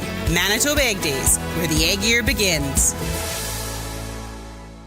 CoolBet has all the hot games. For all the free-to-play casino games, head to coolbet.co. They've got sports odds, including Saskatchewan senior hockey, plus all the sports odds you can think of. From the ice to the field to the court, CoolBet has you covered. All at your fingertips. No risk, just thrill. So why wait? Get in the game and embrace the unexpected at coolbet.co. Experience the next level of cleanliness with B&Boa's cleaning services. Whether it's your office, retail space, or home, they use advanced cleaning technology and eco-friendly products to deliver unmatched results. They even do commercial high-rise ventilation pipes dusting. They offer a special rate for seniors, 15% off for first-time customers. Visit their new location, 855 Arcola Avenue, online at bboascleaning.com or call 306-522-5262. Since 1949, Nelson Homes has been providing you one-stop shopping for ready-to-move homes, panelized packages, and on-site builds. Nelson Homes' team of authorized dealers all over Saskatchewan would be happy to help you turn your dream home into a reality. In the Whitewood Moosomin area, call Richard and Patsy at R. Thompson Construction or call 1-800-661-6534 for more information. Nelson Homes, trusted quality and service since 1949. Nobody knows the equipment market like Ritchie Brothers. If you're selling heavy equipment and trucks, Ritchie Brothers will get you the most buyers, industry expertise, and the widest selection of custom selling solutions. Sell equipment your way, from your yard or a Ritchie Brothers facility. Ritchie Brothers will drive demand for your assets like no one else can. Contact your local territory manager today to get started. Visit rbauction.com to learn more about selling with Ritchie Brothers. Olympic Buildings is looking for post-frame building crews to construct their post-frame buildings. This can be from any part of the province, and they'll pay better than industry average. To talk about getting your company to construct their buildings, visit olympic-buildings.ca. Time now for the Saskatchewan Senior Hockey Report on the all-new Sportscage. Brought to you by Future Ford in Melville. New units arriving daily and premium used vehicles to fit any budget. The future is Future Ford. FutureFord.ca and CoolBet.co. Embrace the unexpected at CoolBet.co. Free to play casino games, sports odds, and more. Here we are, senior hockey time, senior hockey report from the Monday Nooner fellows here on the Sports Cage. Josh Miller joining me again this week with the senior hockey report. Millsy, we talked about it last Friday. It was kind of the get the turkey legs out, guys back firing last weekend, and then this week a sprinkling of games here and there. What did you like, or what was on your radar last weekend? Thanks, Barn. We talked about it last week. The number 4 team in the Raymore Rockets lost a couple of games last weekend. Oof. First one on Friday night to Belcaris. Not really much of an upset there, just a good battle between two good teams.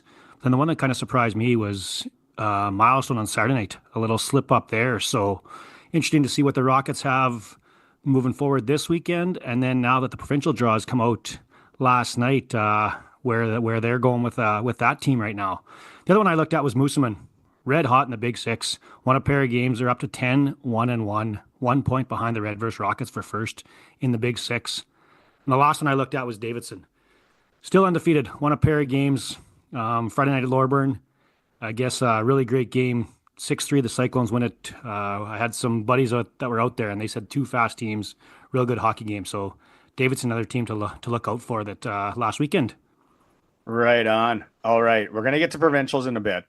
Provincials are released yesterday, last night, Monday Nooner Reveal show. Some interesting matches. But let's move to this weekend.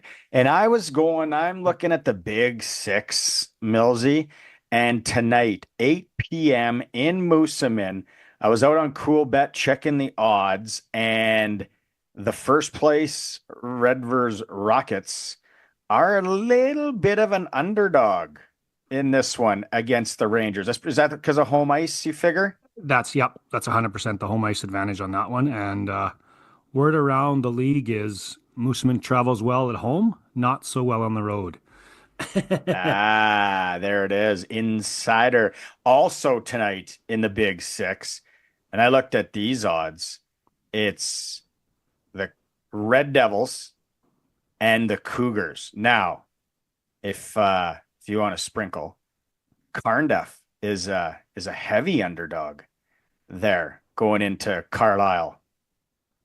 And a 3.5 goal too. That's I might sprinkle a little bit on that one too. That gives me some good odds there. So that's Big Six. What else do you got around the listening area? Let's run it quickly to Sask Valley. Tonight, Craig heading to Beachy to take on the Lucky Lake Beachy Lakers at 8:15 for a little battle there. The QV, big one tonight, Lumsden's in Milestone, but the one that I really actually look forward to, and I'm pretty sure the Monarchs are maybe jumping ahead as well, is a Saturday night tilt with the Bronx in Lumsden. So Can Belcaris knock off another top team? Oh, yeah. That's a measuring stick for both teams, isn't it? And it's going to lead us into Belcaris' first round matchup with in provincials in the Senior A bracket. We talk about that in a couple of minutes. Yeah. Okay. Not a Q. We haven't forgot about you. I love the NHL. Not a Q tonight. Rollo hosting Hodgeville. Avonlea hosting Assiniboia, the Avonlea Memorial Rink. Burgers will be good there tonight. La Flèche is in Radville. Cornac in Mossbank. Full slate of games on Saturday as well in the Not a Q. Which again, just like I mentioned in the QV, if I'm the Cornac Merchants, I'm looking ahead to the battle on Saturday night. The top two teams in that league, Assiniboia playing their second road game in Cornac for a 7:30 start. Both teams 10-1-1 or 10. They're both on top of the league at 10-1. So that's the big Saturday night tilt out in that area. Get your tickets early if you're checking out that one in the Not a Q and in Cornac at the Sportsplex. All right. Do we cover all the leagues? Should we get into provincials? Anything else? Just quickly, I want to give let's give the Sask East a quick shout out here. Sure, let's do it. Sask tonight, the 4-3 Swan Valley Stampeders heading into the tough barn in Rocanville to face the 8-0 Tigers for an 8:30 start in that one. That one should be a good matchup out there. And then we always forget about these guys. They're a brand new league around here. The Prairie Men's. Saturday night, all four teams in action. Nothing on Friday night tonight, but Saturday, Cupar in Indian Head and Strasbourg is in Ituna. Both 8 o'clock starts there. We got message yesterday on the Sportscage text line that tomorrow in Ituna, it's actually the big opener for the rink. It's an event. Get there, have fun. Pierogies, buzzing, door prizes, 50-50. Strasbourg's in town. It's going to be the event of the year, even though we just started 2025 in Ituna. That new barn is supposed to be nice, Millsy. Yeah, I might have to get out there. I've heard that. While we're here and while we're in the Sask East, Kenora, great senior hockey town. Next Friday, I don't know if we're going to be able to twist your arm and get you to come with us. Boz and I are hosting or emceeing Hockey Day in Saskatchewan at the Kenora Theater or Auditorium. And Marty McSorley's in. Don Chesney's in. We get to have a little hot stove round table with those fellers.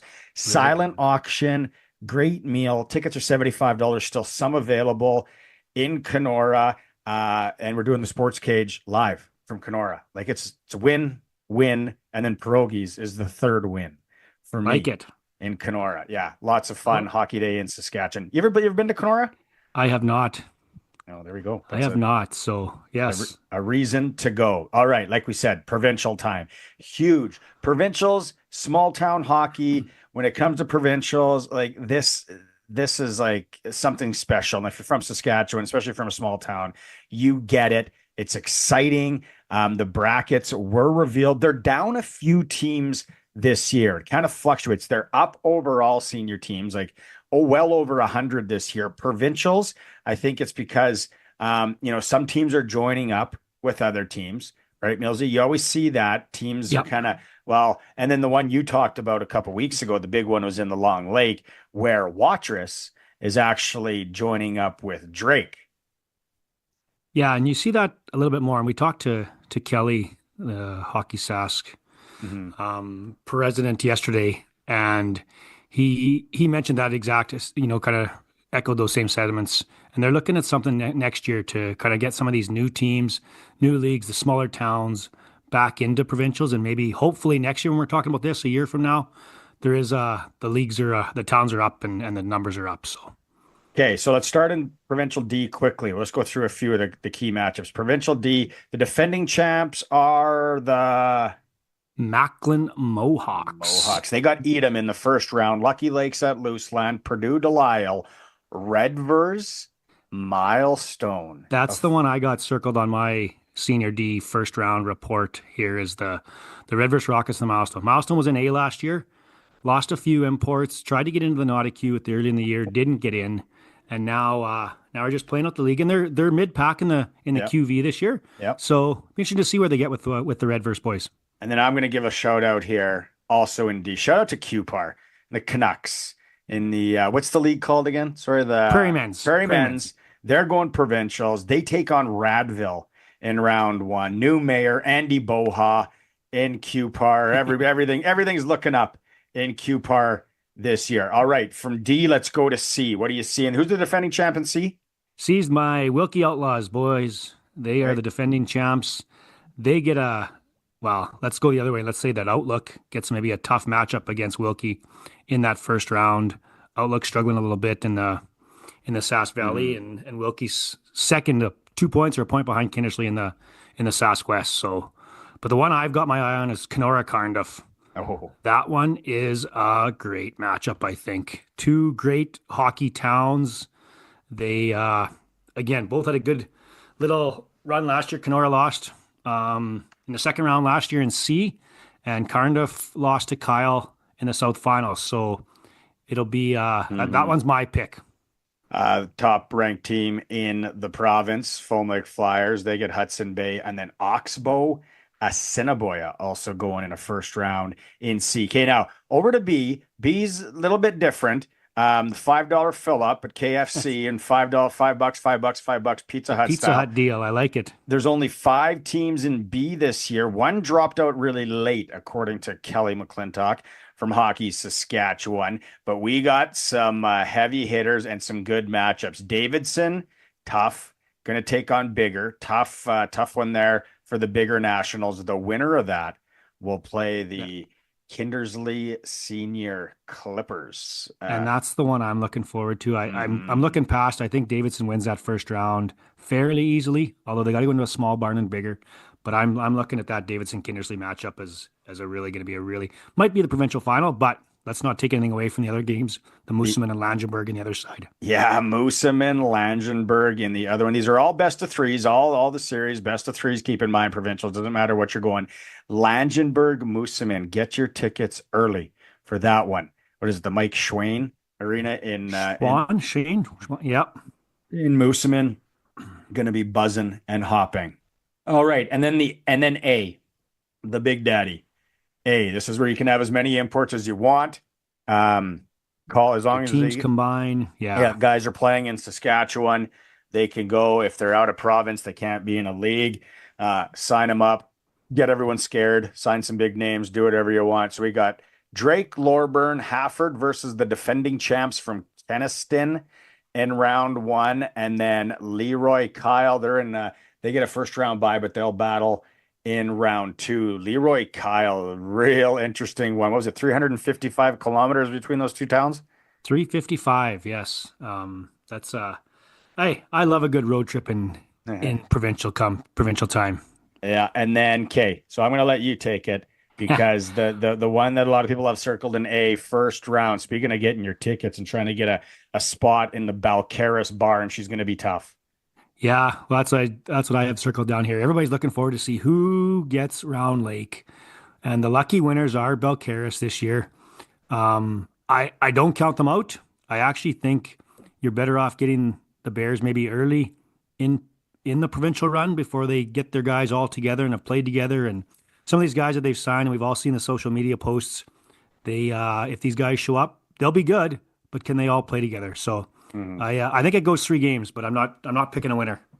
And then the winner of that goes into Wynyard to take on Wynyard. That'll be round 2. Also in round 1 on that side of the bracket, which is a real good matchup.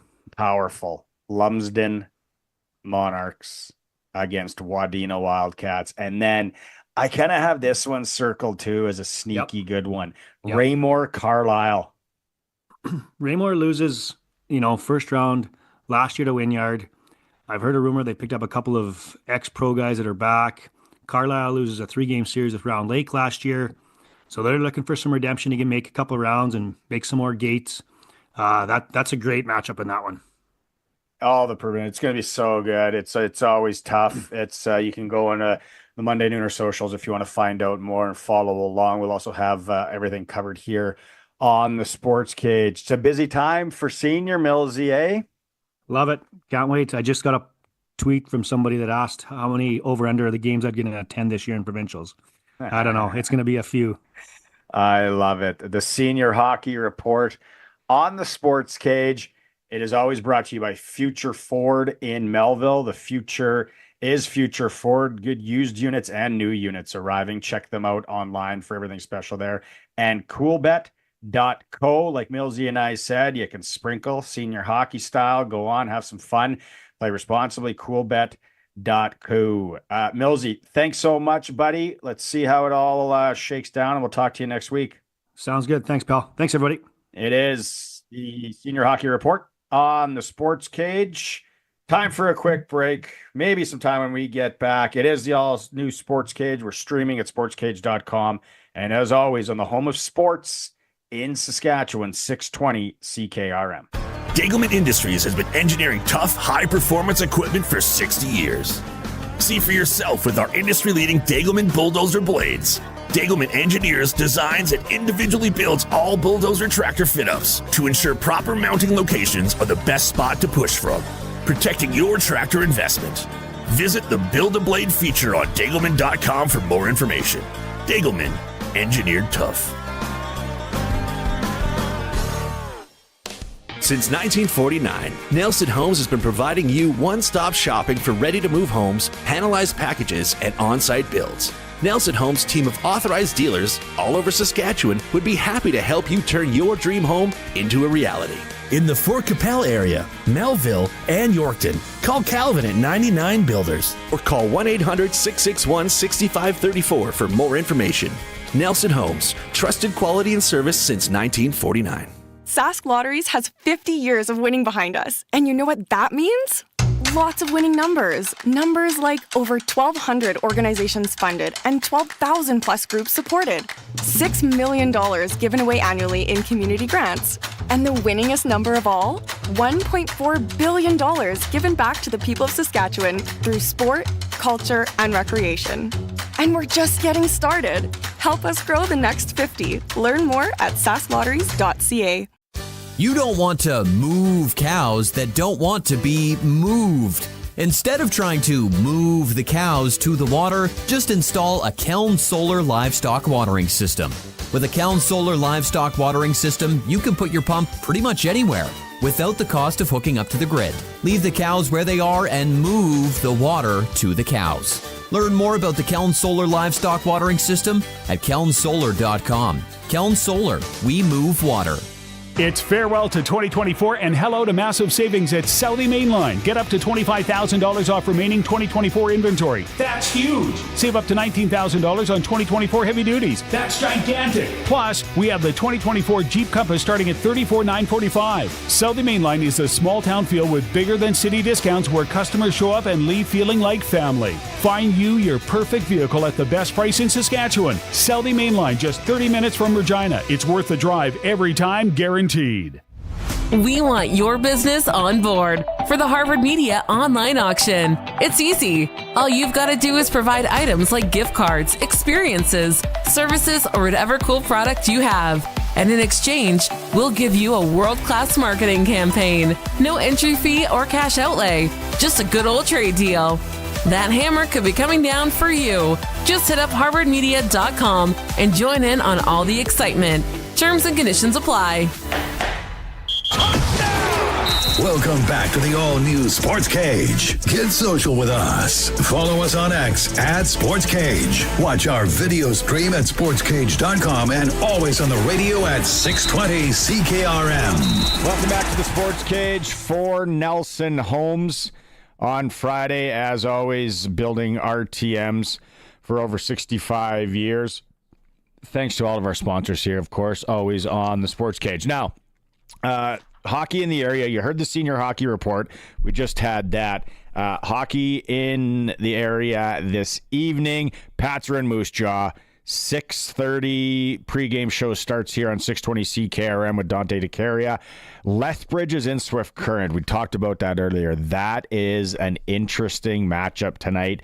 Talk about a measuring stick for the Swift Current Broncos as the highly powered Lethbridge Hurricanes come into town there with new defenseman Caden Price from Saskatoon on the back end. Saskatoon is in Calgary. There's a test for the Saskatoon Blades right there. PA's in Edmonton, Red Deer's in Medicine Hat. Portland in Brandon. SJHL Melville is in Estevan this evening LaRange travels in to Melfort. Tomorrow, the Benny Walchuk, we talked about the Worth the Drive game of the week for Southie Mainline Chrysler, the new king of trucks in Southeast Saskatchewan, where they have up to $19,000 you can save on 2024 heavy duties right now. Worth the Drive game, he said Yorkton in Melfort tomorrow, SJHL. Melfort's on an absolute heater. What did they won, like 17 in a row? Yorkton up and down as of late, so that's a good one. And then mine, Worth the Drive, is Flin Flon at Humboldt Sunday afternoon. So Melfort, Humboldt. Maybe if you're bored or not doing anything, both of those rinks have swimming pools. Pack the trunks and go watch some SJHL hockey. Get that in. No AAA midget games for the Pats C's this week. They got a nice little break off. Not sure where everyone's going there. Maybe some holiday in there. Prairie Junior Hockey League. Junior B action. Capitals, the Regina Extreme Hockey Capitals are in Assiniboia. 8:15 puck drop tonight in that beautiful barn down in Assiniboia. The All-Star game for the Junior B Loop, the Prairie Junior, North versus South, Rocky 4 style, is in Carrot River. 4 p.m. puck drop tomorrow if you want to go watch the All-Star game. And then senior, we had the senior hockey report. Like I said, lot that I would say that Big Six game, Redvers in Moosomin this evening, where Redvers is plus 110 underdog, even though they're first in the league in Moosomin. Moosomin's good on home ice. 8 p.m. in Moosomin this evening. I am told it is a fantastic facility. They got a bar upstairs. You watch two of the best teams in the Big Six. And then a shout out in Rocanville. Swan Valley's in town to take on the undefeated Tigers there. And one from the Nautica. Let's give some love in Rollo. Hodgeville is in that beautiful facility in Rollo this evening. It was a good show. Thanks to Greg from the Piffles podcast again for joining us for most of it today. A lot of fun. Next week it gets wild and crazy when it comes to the Sports Cage. Monday we're here. Ryan Pollock allegedly will be co-hosting with me. Tuesday, Wednesday, crop production show in Saskatoon. Back to my hometown, the stomping grounds there. We're broadcasting live from the crop production show. So if you're around, stop in, say hi, shoot the breeze. Let me know what you think. Maybe provincial hockey guy or girl. You want to talk brackets, what's going on there. WHL, big trades. Riders, of course. Jake Mayer in the fold now. So we're there Tuesday, Wednesday. I think as it stands, Derek Bidwell's hosting with me on Tuesday and Chris Harris on Wednesday. Some guests stopping by. Will be a lot of fun. Then Thursday, Maz is going to control things as I get my life in order, because Friday we load up the station wagon and head to Kenora, Saskatchewan. Hockey Day in Saskatchewan. All weekend, going to be a lot of fun. The banquet Friday night, Marty McSorley and Don Chesney, the hot stove. Going to be a lot of fun. So that's next week in a nutshell. Colson, thanks so much. Alan, thanks so much again. Thanks to Greg, who is here. 7:45, Pat Blues and Martinsville at the Hamilton. Not many tickets available for that one. Almost sold out. Lots of fun. Thank you very much. It is the Sports Cage. Stay tuned. Pat's Hockey coming up in about half hour. We'll catch you again next week. 620 CKRM is your home to country's greatest hits and the 90s at 9. One full hour featuring the biggest hits of the 90s. Garth, Reba, Alan, Shania, George, and so much more.